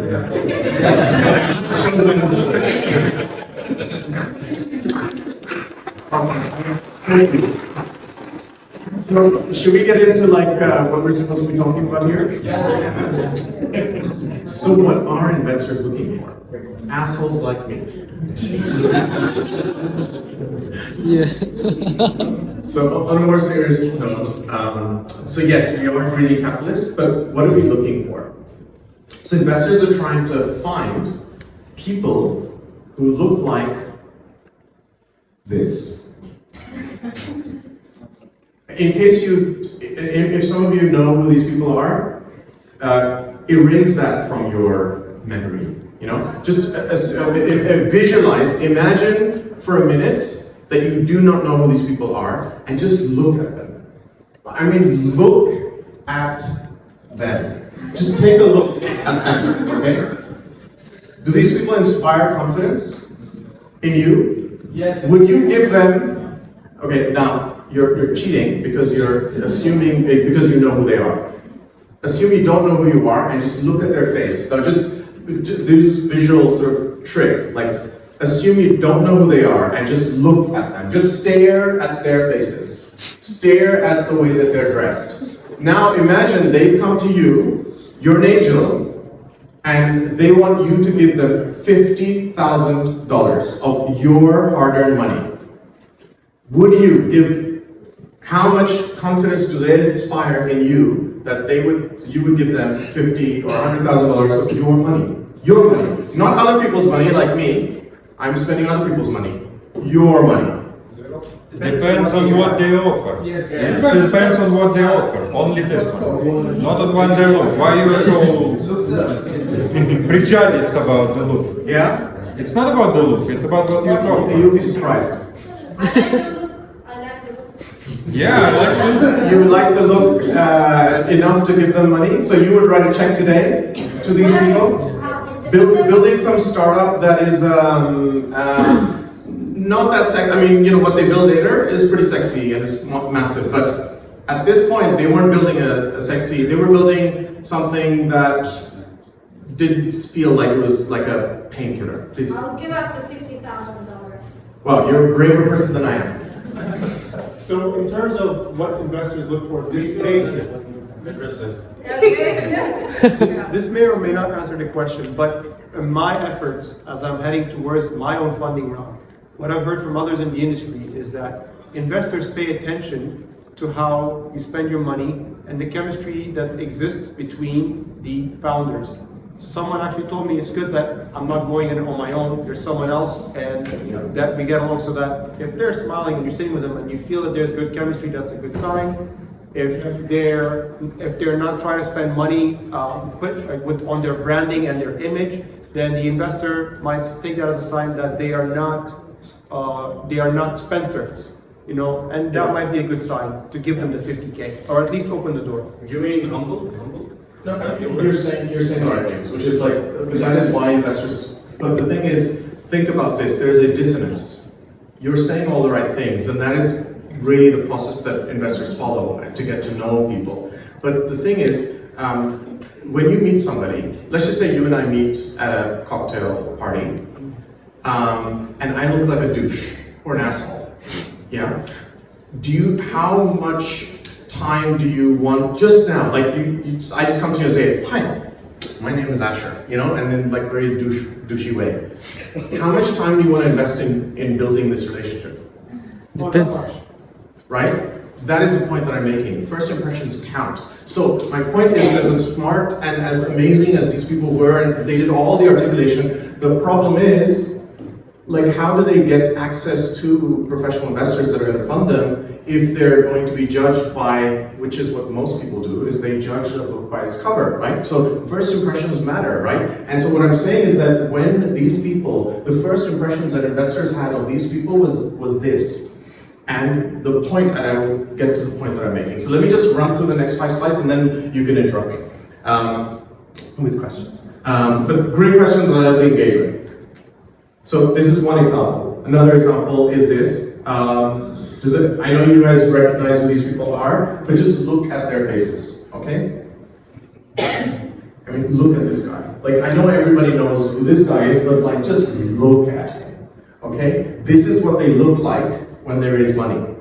And what we're trying to do, investors we meet people like this, and we're looking to invest in people that look like that, but that will build iconic companies like Canva and Uber and Facebook and other sort of large businesses. So what I'm trying to say, and while we're doing all of this, we're also trying to avoid investing in this and this and this. So it's harder than it looks. Here is something I'm going to now talk about, which will help me illustrate what I've been saying. So I'm assuming everybody knows who these guys are, right? Yeah. Airbnb, right? So this is screenshots of 5 emails to Brian, the co-founder. Rejection letters. What is relevant is not the emails, but who the emails are from. They're rejection letters from 5 investors. These are the most successful VCs. If you've heard of the Midas list, the Forbes Midas list, this is like a list of the top Silicon Valley investors in the world. When I say top investors, not investors who are good at throwing money away, but actually people who have invested money and have returned that capital, that cash, back to their investors, and they've done it multiple times, 10 times over, so like really good investors who have proven that they are good investors. So, this is 5 rejection emails from 5 of the arguably, shall we say, smartest investors in the world, who do this for a living. They invest in smart people. Clearly, these people have returned capital to their investors, and they're on their licenses because they invest in people who look like that, and were able to invest in people who looked like whatever they looked like, but actually built companies that were like as big as Airbnb or whatever.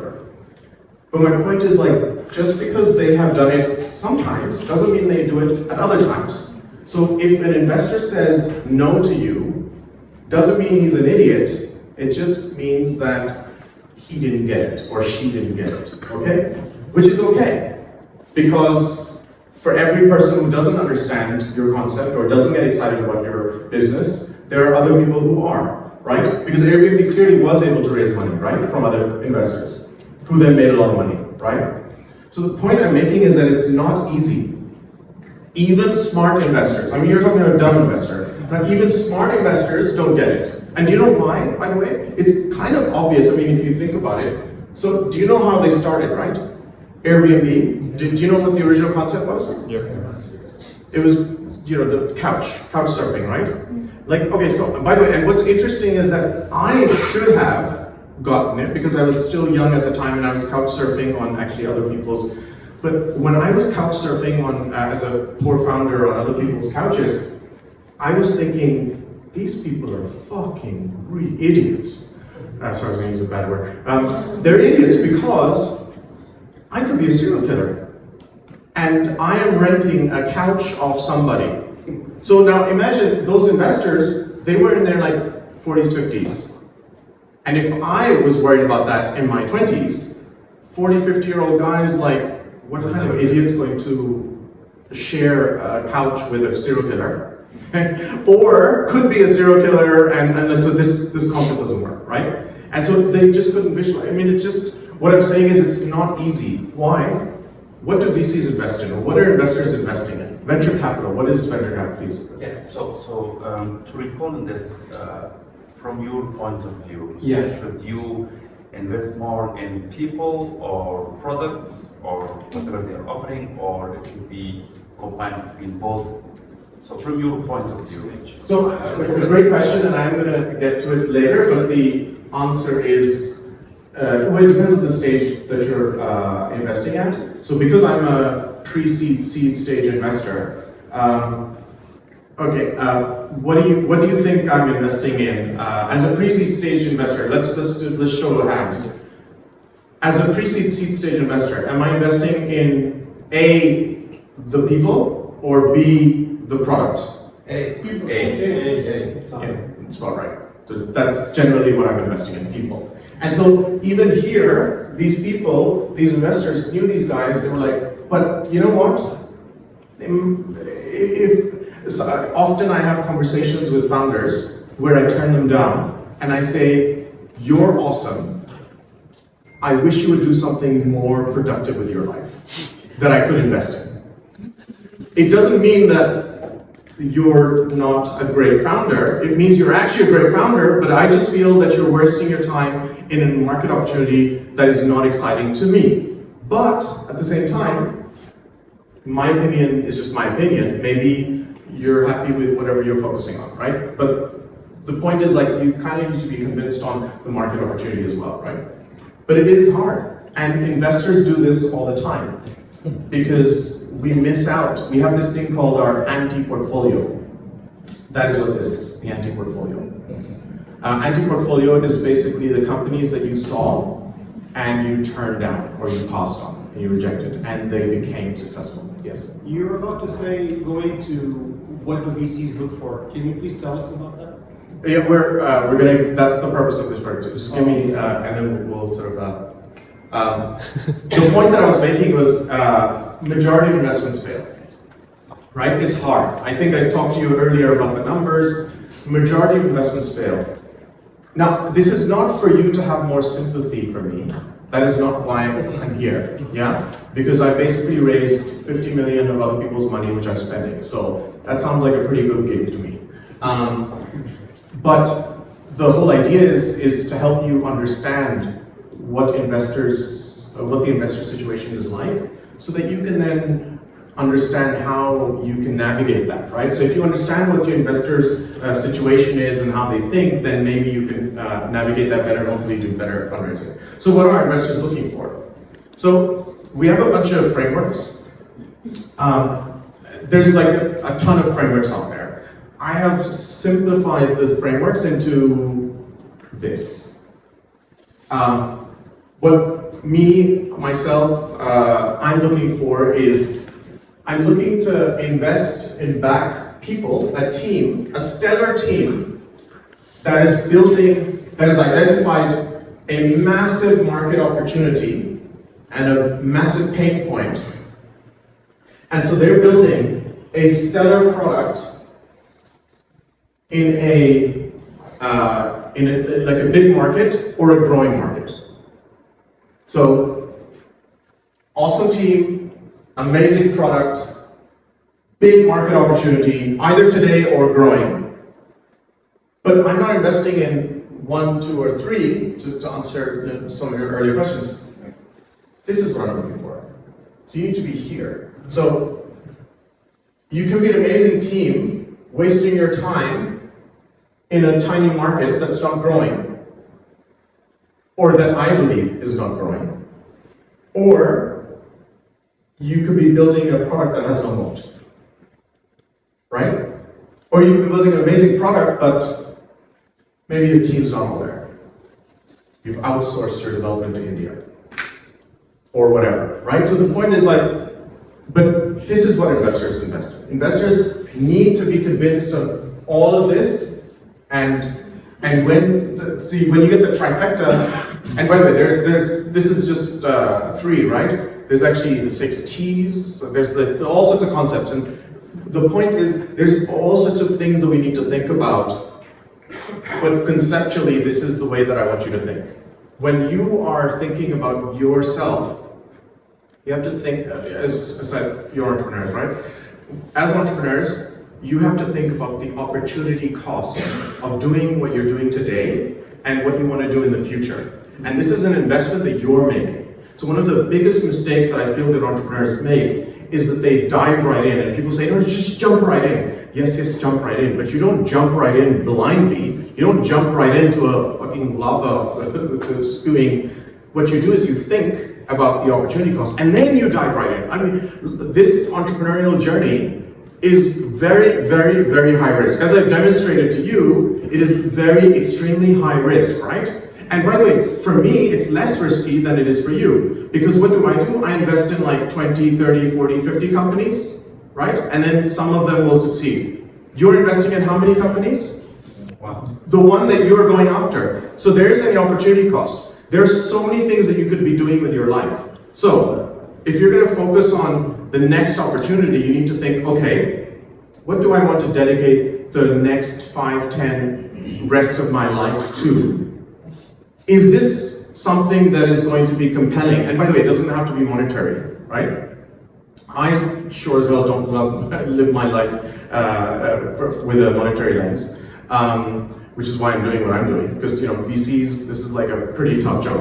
I think I could have a cushier job as a corporate employee than doing this. But much more freedom.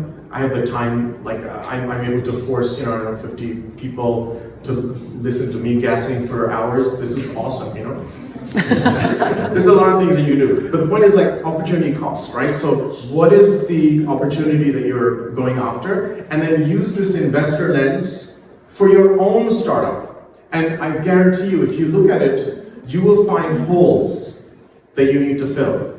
And if you do that, then you're actually going to be much more successful at A, building a startup or building a business that's sustainable and viable, and B, you won't have any problem raising capital because you're doing all the right things, because you're thinking like an investor. And when you think like an investor, well, then you make all the right decisions, and then the investors, you're already solving a lot of investor problems. Does that make sense what I'm saying? Yeah, please. I completely understand what you're saying. So entrepreneurs trying to see it from the investor's lens. One thing that I'm trying to understand, not just in this market but overall, is that why can't investors also be starting seeing from the entrepreneurial lens also, in a way that you said about investing in people, but the investors are always looking to have a built-in gem rather than seeing it's a coal. See how much the time and energy can be converted to convert that coal into a gem or a diamond or whatever.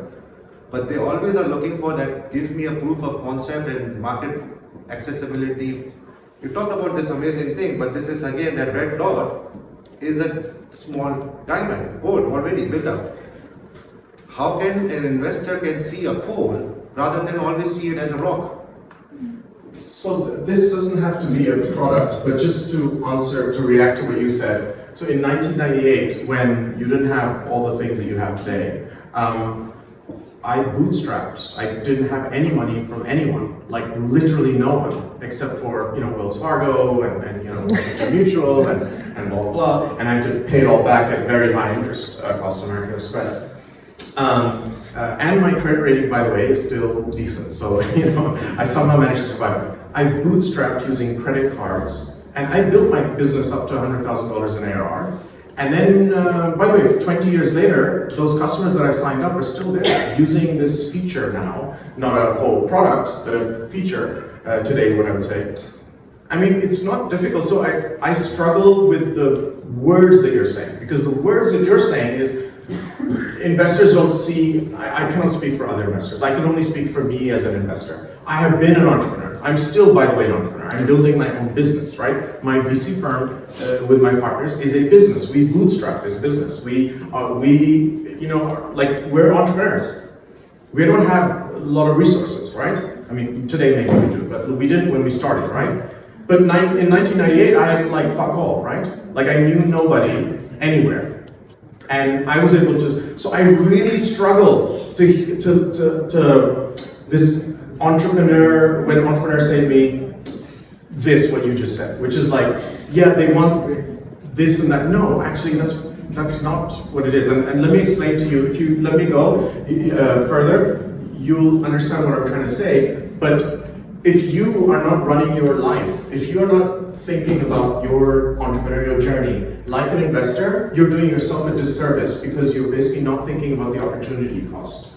I have been an entrepreneur many, many times, and I wish that I had done, in some cases, things differently, because I didn't think like this. And when I started thinking like this, I found a better return on my investments that I made in myself, if that makes sense. I am an entrepreneur. This This is a company, you know, like. You don't talk like investors. They would never say. No, I would argue most investors are, but I think the challenge that I have is that you know, a lot of investors don't spend time doing this, maybe, but also a lot of investors are, you know, like entrepreneurs and the media kind of like talk about investors as this asset class and these people as opposed to like just individuals, human beings. A lot of these guys, I mean, you know, even ASCO investors have at some point been entrepreneurs and have had the struggle, you know, they're just human beings, right? They're all people. They're no different to you and I. They're just like, you know, different sort of stage in their life. So anyway, so I'm gonna go further if I may. Let me just see how much time we have. So the point that I'm making is that it takes a lot to build a great company, okay? And so what are investors looking for? What you said, that is not what investors are looking for. Because what you're saying is that investors are looking for like everything done. No, they're not looking for that. What we're looking for clues. So what investors are looking for is not a finished product. Because by the time the product is done and the business is done, it's too late. There's no, let me explain the math, okay? And this is, by the way, this applies to people like me at seed stage. Why? I'm looking for a company that is hopefully valued at less than $10 billion, okay? So early, has built a product, has some sort of early signs of product market fit. But if this business has already got a lot of signs of product market fit, built business, lots of customers, now this company is going to be valued at more than that, right? So let me just sort of do some mental math for you, just so that you understand how it works. So I invest in the Middle East, North Africa, MENA region.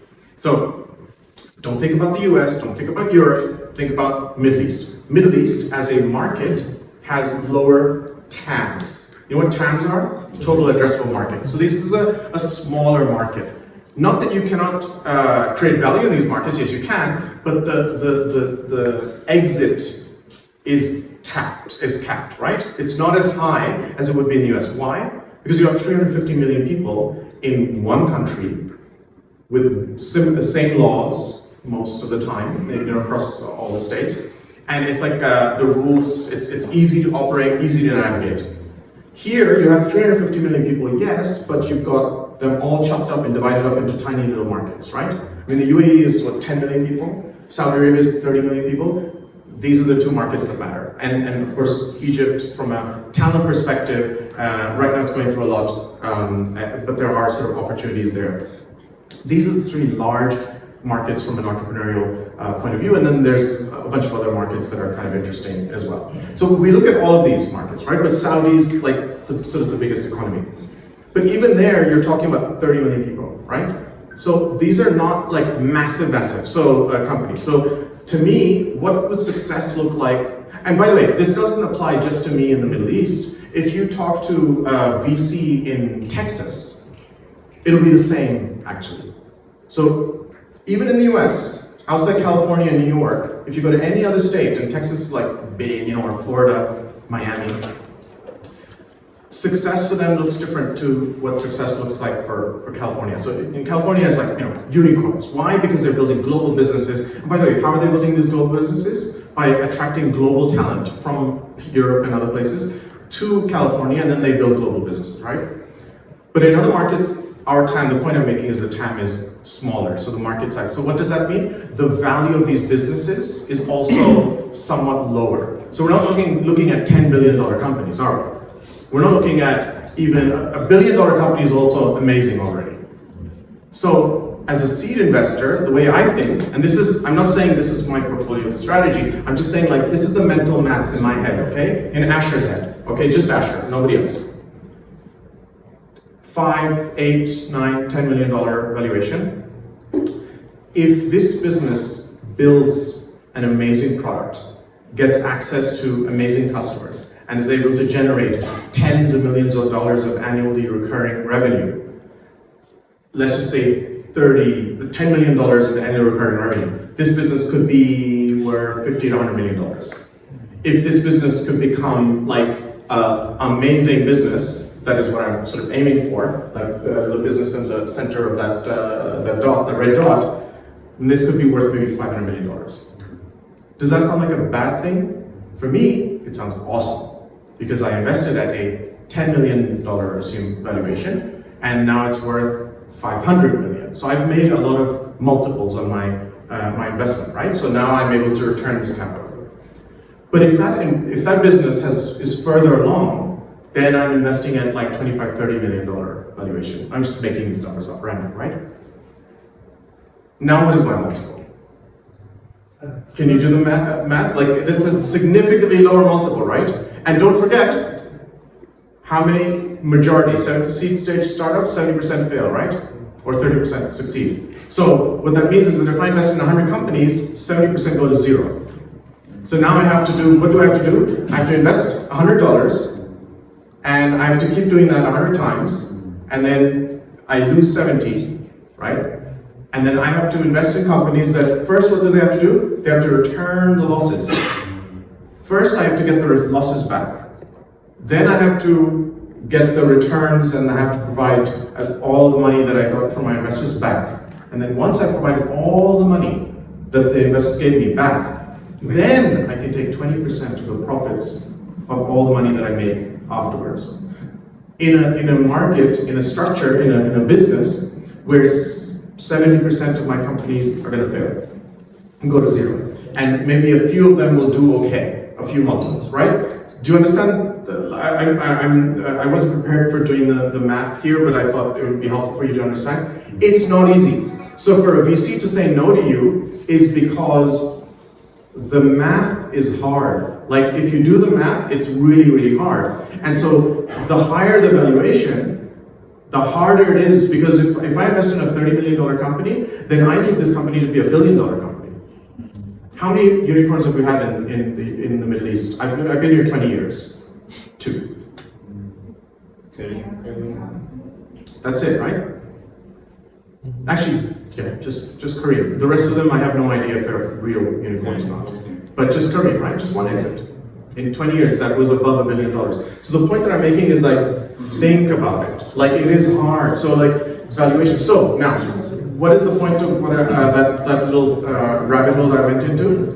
The point that I'm making, yes, vector math is hard. You know, like, whatever. But now, when do you want to raise money? Why does an investor want to come in? An investor wants to come in early, right? Once you've built everything, you built your castle, and you've built the moat, where's the value creation to me? I've lost my opportunity. So the point that I'm making is that your assumption, sir, is incorrect. I am in the business of taking risk. And my investors are in the business of giving me money, because that is a small, teeny tiny part of their wealth that they're putting in towards the highest risk asset class, which potentially is also the highest returning consistently, but it's risky. So what we're looking for is clues. Sorry, that was a very long-winded, man, I spent the whole session on this. Clues is just clues that, and this is important, that the team has the ability to execute. That's what we're investing in. And they do it well. So, and then how do you do, okay, yes, sorry, what questions? No, so basically, based on my experience, just to give a background, my first startup I raised funds, second startup I did bootstrap. I think one thing which is, I think all this sounds very good on paper, but when I go to invest, I wanted to understand what is the promise you have made to the LPs and GPs. Is it a 10x or 100x or 1000x? If the transparency comes to us as a founder, then we can go back and work on our math and understand that does it really make sense for us to approach to you? That is my valuation can go. Because my experience there are two. When I go first, there's a year too early. Later I get a traction and I go is a year too late. Now I don't know the sweet spot because I don't know what's the math you have with your... So the math is not relevant. So I was explaining the math so that you understand the math of the venture asset class, okay? Yes. What is relevant to you is what stage. Are you a seed stage investor? Are you pre-seed seed? So like, for example, Asher invests at pre-seed seed. That's it. Like, we don't do Series A, right? Well, if we do Series A, we'll do follow-on investing in our own portfolio. But really, we're like pre-seed, seed, pre-Series A, as somebody mentioned. That's kind of like us, right?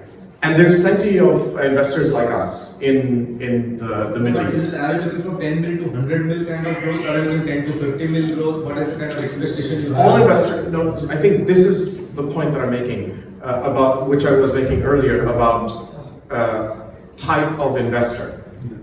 If you want to raise money from VCs, you need to understand the venture math so that you understand whether your business fits within venture as an asset class, regardless of whether I'm here or in California or in London or Mumbai. Like, it doesn't matter. Like, everyone has the same venture math, which is that. So venture asset class as a whole, which is why I'm saying to you, if you want to raise money, find the investor that is best suited to you. And a venture investor needs to, I'm given capital to invest for a 3 to 5 year period. And then I sit on my butt for another 5 years, and then I've got 10 years in total. And within a 10-year time frame, give or take, maybe another 2 years extension, 10 to 12 years, I need to return all the capital back. I need to liquidate the fund and return all the capital back.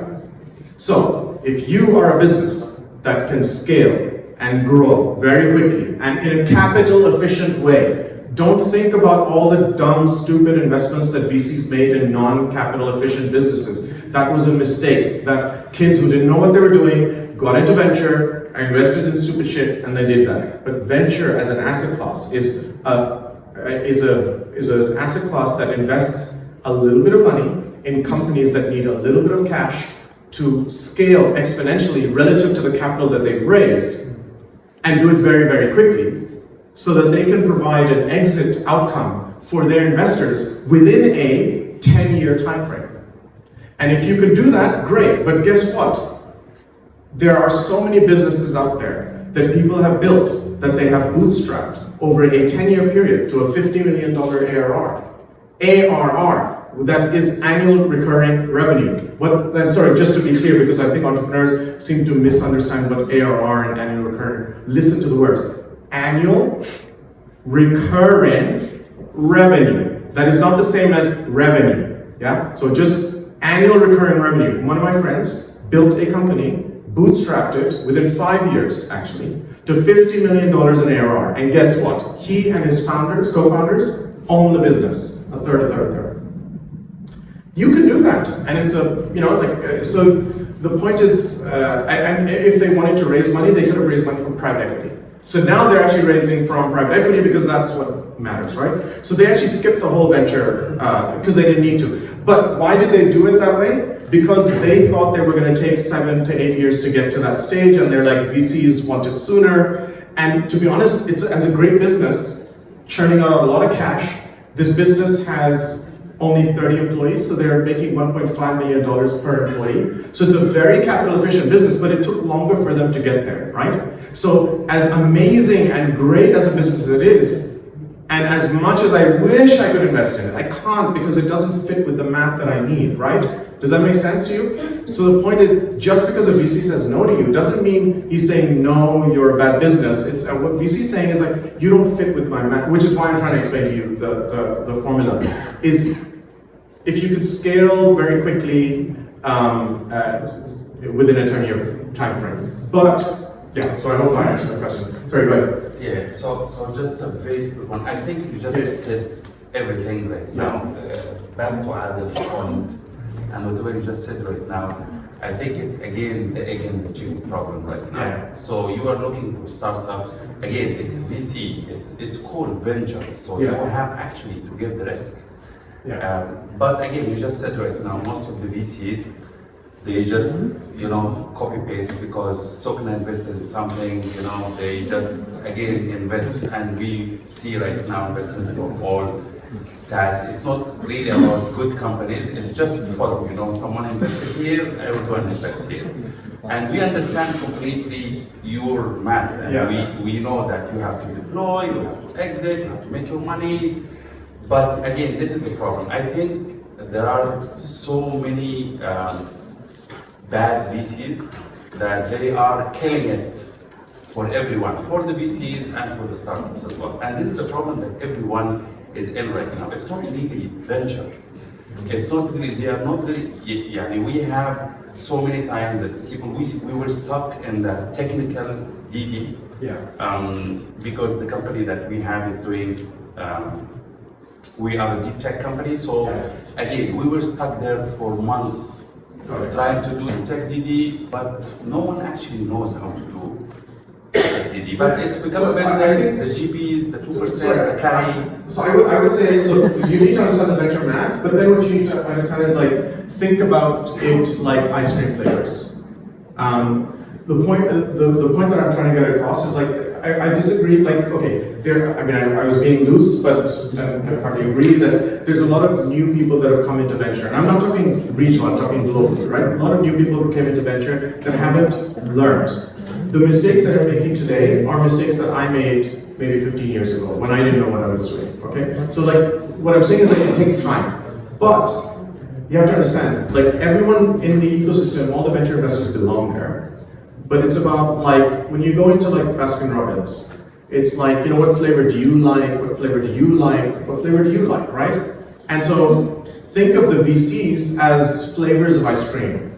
Just find your flavor. Figure out actually from an investor point of view, it's the same thing. Find your flavor investor, the most suitable, relevant investor for you. That's your flavor. And then from a VC perspective, what type of flavor you like. There are VCs here that I think don't invest in the things that we invest in, but they invest in different things than we do because they see something different and I see something different. And there's nothing wrong with it because, you know, the other VCs have other amazing companies. It's just that I don't understand those businesses, you know, or they have their own proprietary networks. So I think it's really more about flavor. And I think the challenge is when you were trying to ram a square peg down a round hole, you know, that's the problem. The round hole being the VC and your startup being the square peg. Yeah, so like you're going after the wrong investors, I think what I was trying to say. But so how do you do that? So like going back to this, like how do you raise money? I mean, so it starts with making a good first impression. You need to do a lot of these things. So this is just like, you need to do a lot of networking, thought leadership. I hate this word, but thought leadership basically means it's something that I'm forced to do on LinkedIn. It's like I will reshare somebody else's like post and say, this is what I think, right? What am I doing? I'm projecting that I know something. I have a view on something. I'm not a complete, you know, empty box. I have a view. And you know, whatever that view might be, and then I'll just keep repeating it, and I'll keep doing it until people know me as this cranky old man who's grumpy about everything. But that's like my thought leadership, right? So the point is like needing to have a view. If you're a founder in the health sciences space, you will talk about something, and then so what they want to know is like, okay, what is thought leadership? It's like this person knows something about something. That is what it is. So you kind of need to get active on social media. You kind of need to do this, you know, talk at conferences. It's exhausting, but you kind of have to do that because then, okay, this person actually, you know, is credible. Because we don't know, we just met you, right? Imagine, I'm just a VC and I just met you. I have no idea if you're an idiot or you actually know what you're talking about. How am I going to do that? I can listen to you, yes. But what else am I going to do? I'm going to do research. I'm going to stalk you online. I'm going to see, oh, this person gets invited to speak about stuff, you know? Okay, I'm not going to use that as a complete validity point. I'm also going to look at what conferences you're speaking at. If you are speaking at all the shitty ones, then clearly, you know, irrelevant. But if you're speaking at good conferences, then I will say, okay, let me listen to this panel. Does she actually or does he actually know what they're talking about? So, like thought leadership, I will read the stuff that you're reading. I will see who you're connected to. The best way, and of course, you know, do a lot of research. Figure out what I was saying, like, figure out who is your ideal investor. Don't come and talk to me if I've already invested in your competitor, because that's a bad idea, right? So don't do that. But also, don't come to me if if you're a consumer company and I'm a B2B enterprise company. Or don't come to me if you're based in Spain and you want some rich Middle Eastern investor. That just like is a total waste of time. So don't do that. Research, figure out who are the people that, you know, would like this, The best ways to get funding? Get traction. What is traction? You've built a product, people are using it. Maybe they're free, maybe some are paid, but somebody cares enough to use it. And they're engaged. They're using it on a, I don't know if it's like a daily or weekly or whatever, somebody's using it. This is traction. This is like, okay, I've got something to work with here. Referrals. The best way to get to, for example, investors is through referrals. So we get a lot of inbound, deal flow.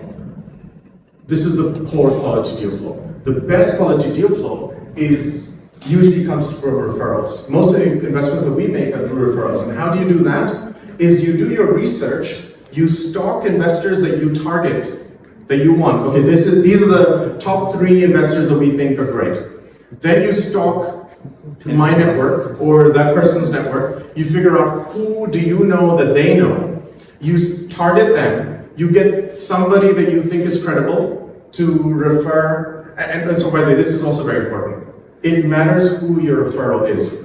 If you have a friend that you have zero respect for, that is very good at self-promoting, which is very common in Dubai, knows nothing about anything, is a social butterfly that knows everybody, speaks at every conference, blah, blah, blah, is a total idiot and douche, and you despise this person. Do not use this person to get a referral because you are judged by the company that you keep. So if the person that is referring you to me is a total douche, then I'm probably not going to act on it. So it's important that you get good quality referrals from people that you respect. Now, you may still get a rejection because maybe I'm an asshole. And that's okay. Because if you have a good person that is in your network, and that good person introduces me to you, and I'm an asshole, then maybe you're better off, you'll have a better life not having to deal with an asshole like me. The point I'm making is there are people of different flavors. You need to find people of your flavor who will then invest their time in building a relationship with you. And the worst thing you can do is invest in a relationship with an asshole. To qualify, if you are not an asshole. If you're an asshole, then you love other assholes. I'm just saying there's nothing wrong with being an asshole, but I'm just saying each to their own. So, but while you're doing all of this, what I'm saying is try to focus on, the investor mindset when you're pitching to investors. Why? So what I'm trying to say is develop empathy. Put yourself in the shoes of the investor, replay your pitch to them in your mind, and now you're the investor. And by the way, I used to use a proxy, my 11-year-old, now she's 14, my 11-year-old daughter. I would use my 11-year-old daughter as a proxy to pitch her ideas, and she would tell me. So what I'm trying to say is if you are lucky enough to have an 11-year-old child at home, or a 14-year-old child, pitch to them, if they ask you questions, that will inform you, and I'll get to what I'm talking about. But try to put yourself in the shoes of the investors, because if you put yourself in the shoes of the investors, then you will actually build a better pitch. You will have better engagement with investors. What is the purpose of a first date? Sorry, now I'm switching. A first investor meeting is like a first date. So what is the purpose of a first date? Now you're meeting this person for the first time, this date. What is the purpose of a first date? You like to know each other. Okay, yes, told you? like to know each other. Sex. You were here last time. Sorry, good. What's the value proposition? What's the value?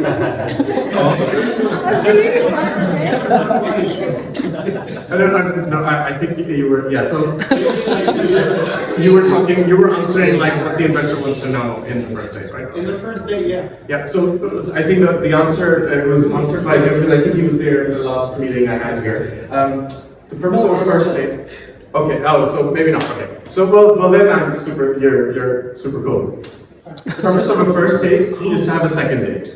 Now, yes, understand better, blah, blah, blah. Why do you want to understand the better? Because you want to have a second date. Why? Because the first date, every time, I don't know, it's a long time since I've been on a first date, but I remember when I used to go, actually, no, I still go on first dates. Not romantic ones, but meeting ones. So when I have a first date with a founder, I always tell my wife to call me 30 minutes give me a missed call 30 minutes. Because if it's like, oh my God, this is the worst meeting ever, this is my excuse out, right? So the purpose of a first meeting, a first date, is to know whether this is worthwhile, so that you can actually have a second meeting. Because the first meeting is just getting to know each other, right? And if you're a total douche, then, well, actually, if you're both two douches, then, you know, fantastic. But if one is a douche and one is not, then it's not going to work.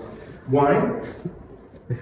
Okay, yeah. So why? Because obviously we're, the whole idea is like, we're investing in people at early stage. So if you're investing in people at early stage, then you're going to invest your time in building this relationship. And if you're going to invest time in building this relationship, you don't want to waste your time on a sexy startup project or technology or whatever. It's focusing on the people. But when you meet them, you need to carefully articulate. So the point here is like, if the purpose of the first date is to get a second date, you need to be very careful about articulating what you do to your investors. Now, what do I mean? So let me go again to, so when I first met my wife, I did not tell her that I wanted 5 to 7 children. That is not what I started with. So if you tell me, if I were to go to my wife on day 1, on my first date, and I told her how many kids I wanted, I think that would have been a terrible, because my wife would have told me at the time that I don't want any kids, and there would not have been a second date. So what I was careful in articulating what I communicated to her on my first date. And that thankfully led to a second date. And then by the time I told her how many kids I wanted, it was too late, we were engaged. So, you know. And that is a true story. Can it also be happen that sometimes you're not having a good day, so maybe the first date can go horribly wrong. Yeah, but then you basically come up with the second date proposition as well, and it might go very well. So how do you figure it out that whoever is the entrepreneur or the venture? So it's going to. So what I would say is that your first impression is a lasting impression, right? And it takes months and months and months, if not years, to get over that first impression. I met people on a bad day for them, or me, or both, right? And to be honest, I thought that they were assholes, and I avoided them for years until later on, one of my friends introduced me to them again. And they actually told me, no, actually, he's actually a really nice guy. And I was like, really? Because, the point is, like, it took me years. So, like, if you screw up your first date, I mean, that's on you. So that's why I say, and it's going to come later, prepare. Like, for example, when I was having a meeting with VCs, when I was I guess when you're broke and you're desperate, you have these moments of clarity, and you're hungry, you have these moments of clarity. So you don't fuck anything up. So what I did was I went to the VC's office the day before. I figured out what the Wi-Fi password was. I figured out which bus was the one that got me there closer. I figured out how many. I do all of this shit. The number of times I meet entrepreneurs, these privileged entrepreneurs in Dubai, that rock up 10 minutes, 15 minutes late, and will then not know that there's no coverage here. Oh, sorry, it's not my fault, it's the network's fault because there's no network coverage for in here, and I was gonna use that for you fucking idiot. Like, no, like, prepare it. Like, this is why fundraising is so hard. Raising capital is hard because you have to do all of this work, the research and whatever, and then you have to prepare and you have to go through, and then you have to be on. And if you're not 100% because you're having a bad day, then you need to think about rescheduling it. It's easier to reschedule than to want to schedule another meeting with a very bad meeting. Do you know what I mean? Like, think about it. Like, you had a really bad date with me, assuming I'm, of the other sex, and now so I'm going to chase you and I'm going to say, no, let's have another date. Do you really want to have another date with like a pretty shitty date? No, right? So reschedule and then have the best date. And try to demonstrate it. So try to demonstrate what you built. If you build something, try to show it. Now, I'll try to get to what I'm saying. So I'm going to take you through like 10 slides, which are like 10 areas that you should cover in your first date.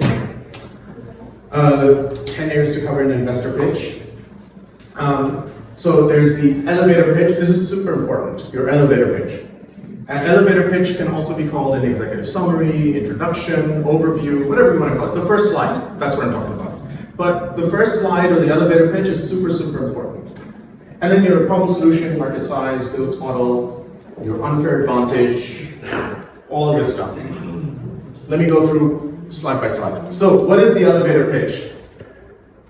Explain what you do in simple terms. If you are in healthcare or you are in fintech, which, by the way, is a disease that I've seen with these sectors, but not just, or in manufacturing, or in logistics, using jargon that I don't fucking understand. Like, if you are, how many specialized investors do you know in the region? None. Because there aren't any, well, there's one fintech investor, but that's what it, because the market is so early, and you are an early stage investor, right? You're talking to early stage investors. So if you're talking to early stage investors, these people are generalists. So they don't know your industry jargon. So when you use jargon, that is like so stupid because you're trying to look clever, but you're actually confusing your investor and you've just missed the opportunity. So this is what I say, Oscars, would a 10-year-old get it? And by the way, this is what I meant. Like, I used to actually ask my 10-year-old child before I would pitch something to somebody else, I would pitch to my daughter. If she understood it, then somebody else would understand it, right? So, like, very simple language. In a nutshell, what is it that you're building? If you build a product, mention it. You know why? Because this is a classic meeting, VC meeting. 10 a.m. meeting, okay? Let's assume you showed up on time and he or she showed up on time. At 10 a.m. you get in. Okay, first few minutes, hi, hello, blah, blah, blah. You know, you hooked up, tea, coffee, drinks, all this bullshit, right? And how do you know each other? You just wasted 5 to 10 minutes. So how many minutes do you have left? 50, right? In 50 minutes, you have to take them through the presentation. Hopefully you get some Q&A, and that's, you already compressed the time. And then of course, you know, you have to pack, unpack, whatever, and they have another meeting to go to. And hopefully they won't get distracted. So they are making a decision in the elevator pitch. So I'm making a decision on your elevator pitch slide. Am I going to focus on this in meeting, or so I'm going to decide now how long this meeting is going to be. If this is going to be in 30 minutes, I'm going to get a call, urgent, oh sorry, I need to leave, or is this something that I'm going to focus on? So tell me, you know, have you built the product? Have you got some early traction? Tell me now, tell me everything now. It's like the executive summary, you know what they say about telling, the best way to tell a story? Repeat it, right? You start in the beginning. I don't remember, like, when I was in school, like when you were writing essays, they used to say, you say it in the beginning, then you say it in the middle, and then you say it at the end. So you repeat, repeat, repeat. So you start there. So you tell the whole story. I am this, I do this, I have this, I've done this, this is how much I'm raising, this is the stage we're at. Okay, fine, okay, fantastic. No jargon, no buzzwords. Elevator pitch. Why elevator pitch? Now, when you're writing this slide, imagine an elevator like that. Average, this is nerdy, average elevator ride is 45 seconds. So imagine that you meet somebody in an elevator and you've got an average of 45 seconds. In 45 seconds, can you communicate what it is that you do, where you're at? If you can do that within a 45-second period, bingo, that's your slide. The problem, focus on the picture. So you read this. So, you know, like specific problem, blah, blah, blah, real problem, please. What is that? Why am I showing you this picture? He's acting. No, he's, well, yeah, I mean, most of the brothers act, yes, true. But, okay, let's just assume that he's not lying. He seems to be in pain, right? You want to explain what the problem is. And why I've shown you this picture of somebody in pain is because you want to tell your story about what the pain point is, what the problem is, in a way that is relatable, okay? And I love that you related to the fact that he's acting. Love that. But assume if I had not used a footballer and some other normal human being that was in pain like that, is so that you can relate, the investor can relate to the pain. See, empathy is so important. You're not here to shout out what you do and what your problem is.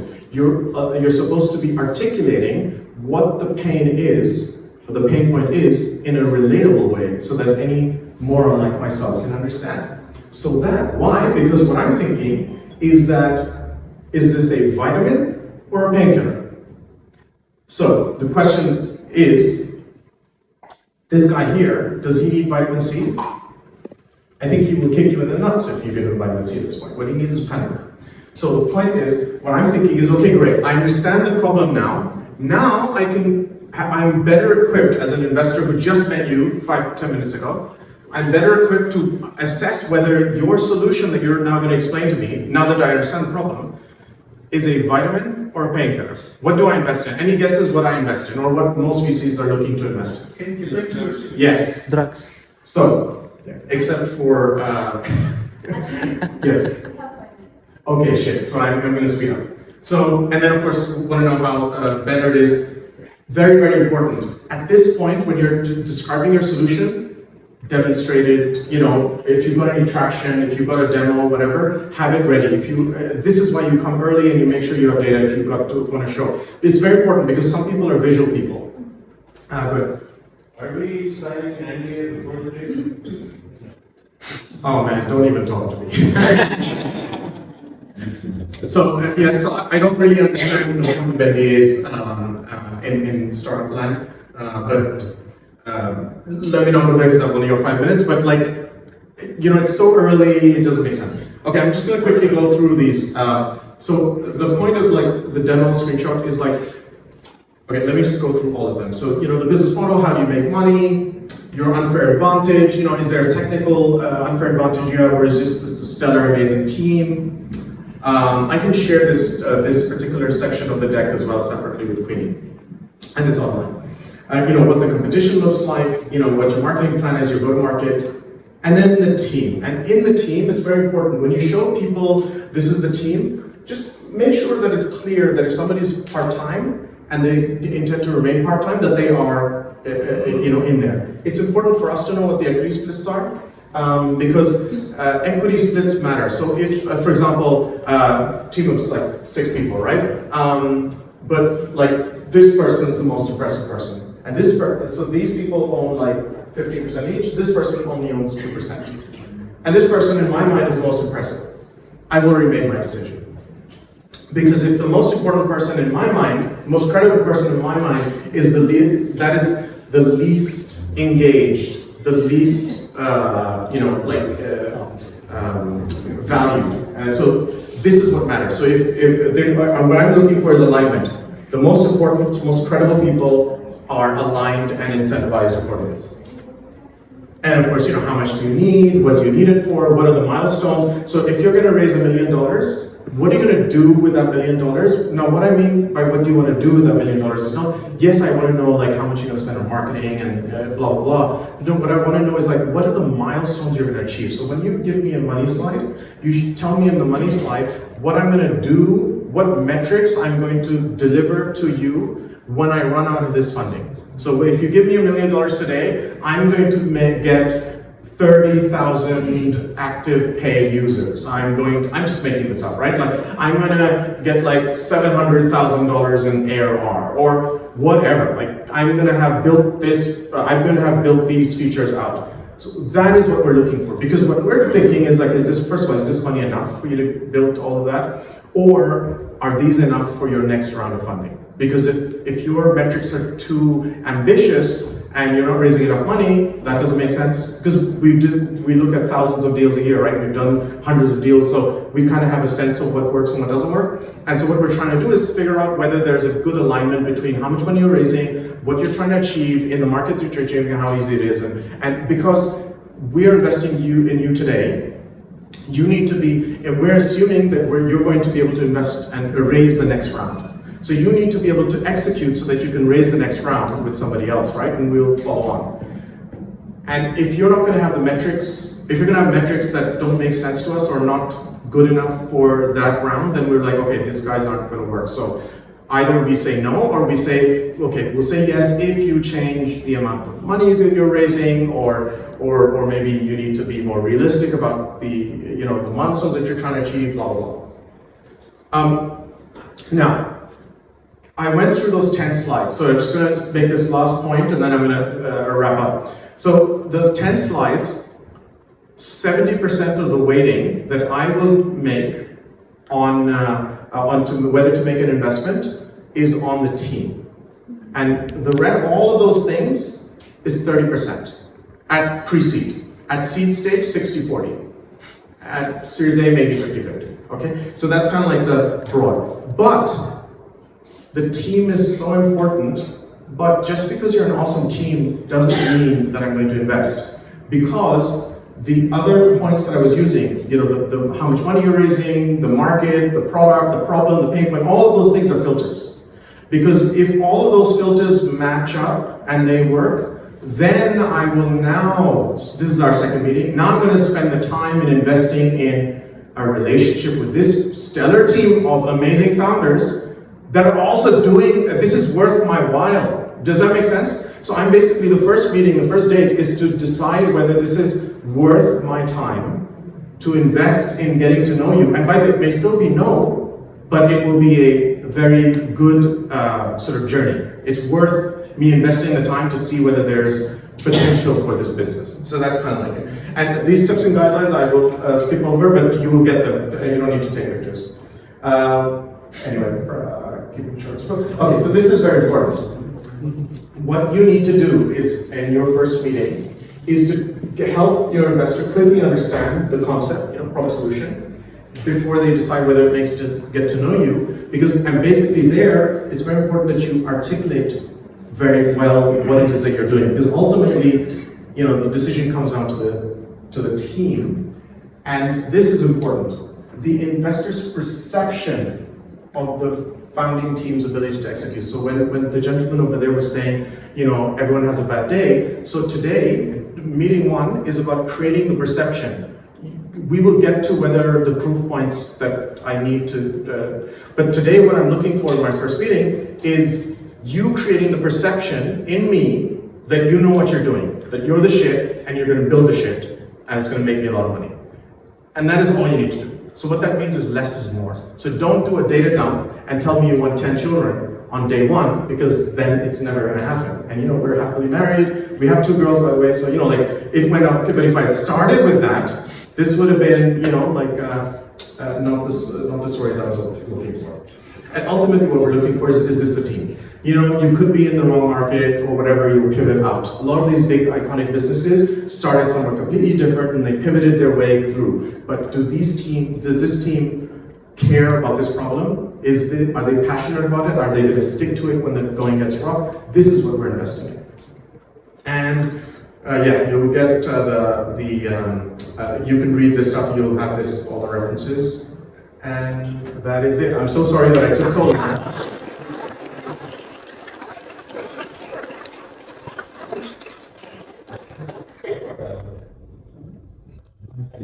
Yeah, thanks. Sorry that I had to cut a long time there.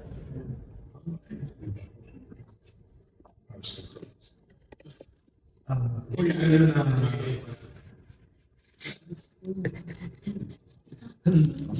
any questions? Why do you give us this barcode if it's useless? I'm sorry?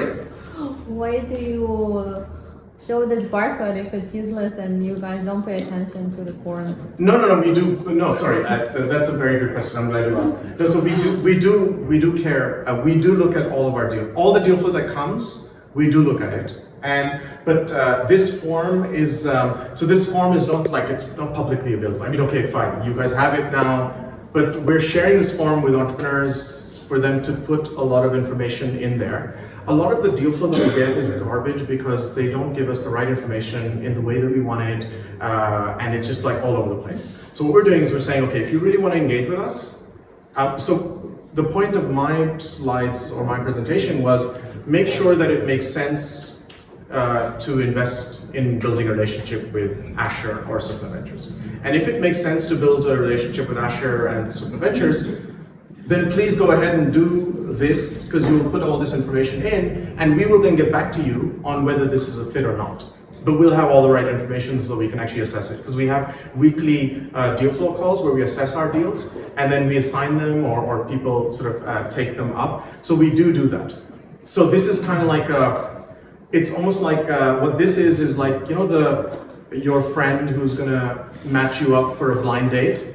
So this is that friend, and then you're basically talking to your friend saying, no, are you sure? Like, you know, what are the characteristics of this person? Is she totally crazy or whatever? So this is kind of like that. But we will then come back and do that. Now, what are the people, what are the ways you are successful? So you do this, okay? But then you actually stalk me online. So I've seen the best successful. So if you want, your question I think is like, how do you get to that first date, right? And how do you get to that first date is you do that because you have good quality information. And then you stalk me online and you find people that you know in common. And then you get somebody that you think is credible and respectable. And then get them to introduce me to you. And then I will have that meeting and I will be impressed because now all of a sudden we've got the wind under our sails before we go on our first date, because on the first date I already know a lot about you, so then I'm already ready for a bunch of questions. You know, like it's much more of a second-ish date. Does that make sense? So it's basically optimizing how do you get past the first date. The first date is so challenging because you're forced into like sharing all sorts of information. You have no idea. Sorry, just one last thing I'm going to say. Why do we have 10 slides? Anybody, any guesses why we have 10 slides? It's a 10, 20, 30 rule, right? Well, okay, I mean like, okay, I picked 10 slides, right? So why did I have 10? Or 20, or 30, like why? Because you have to be able to articulate your concept and your business to the investor within that period to keep them engaged. No. No. If you come up with the first slide, we have only 10 minutes to review each present deal, right? So this is how you evaluate. If you I cannot, guess. Go ahead. if you cannot convince in 10 slides, you won't be able to anyway. Okay, a good point that I was going to make, but that's a very good point, which is that if you cannot articulate yourself in like 10, 15 slides, then, I mean, you know, not just to investors, right, but also because these slides articulating in a very concise way to customers. So if you cannot articulate what you do to an investor, then that tells me that you can't articulate to anybody. Therefore, customers who are more important than investors, if you can't sell, then, but that is not. So the purpose of the 10 slides, but that very good point.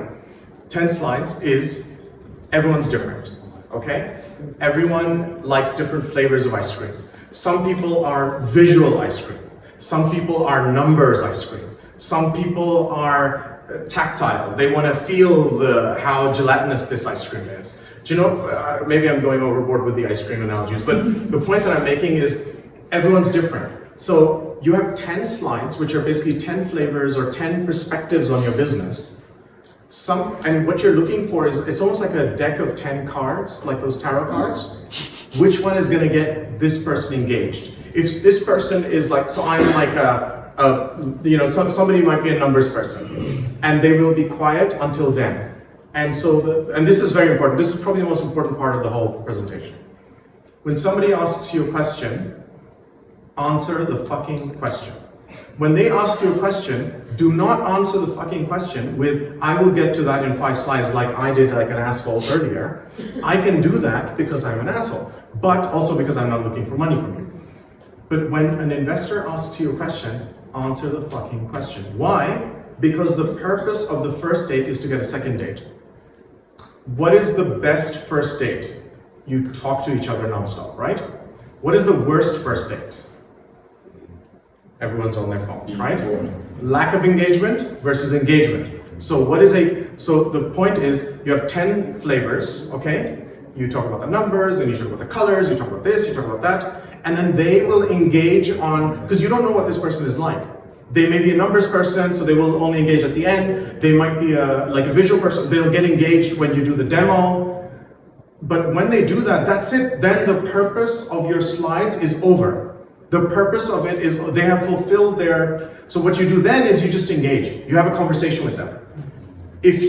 So I've seen founders come out of meetings with investors and they say, oh, well, that was terrible. And I was like, why? Because, you know, I was only get to like slide 4 and then, you know, we started talking and blah, blah, and we didn't get through the full thing. I'm like, you fucking idiot. That was the purpose. You actually had a conversation And you just need to, the point is like every slide is like, do you like this slide? No? Okay. Do you like this slide? Do you like this slide? Okay. Do you like to talk, do you want to talk about this? And then if the investor asks you no questions but lets you go through the presentation, that is a bad meeting. But an investor who stops and asks you questions and then you go off and and if the presentation just never gets completed, that's the best meeting. One that happens more often than not is a hybrid, which is they stop, they ask you questions, you go back and forth, you don't say, yeah, that's on like slide 5. No, you fucking jump to slide 5 and then you go and you talk about slide 5. And then you come back. And then if this conversation stalls, like, you know, when you have a conversation and you get to your really great chemistry, and then all of a sudden there's like this lull in the conversation, well then you pull out the next slide to continue the conversation. That is the purpose. It's like a deck of cards or 10 ways to create engagement. And if you have more engagement, as in questions, answers, engagement, that is a good meeting, because if they are getting to know you and asking questions about you, that means they're interested. So that was it. Thank you so much.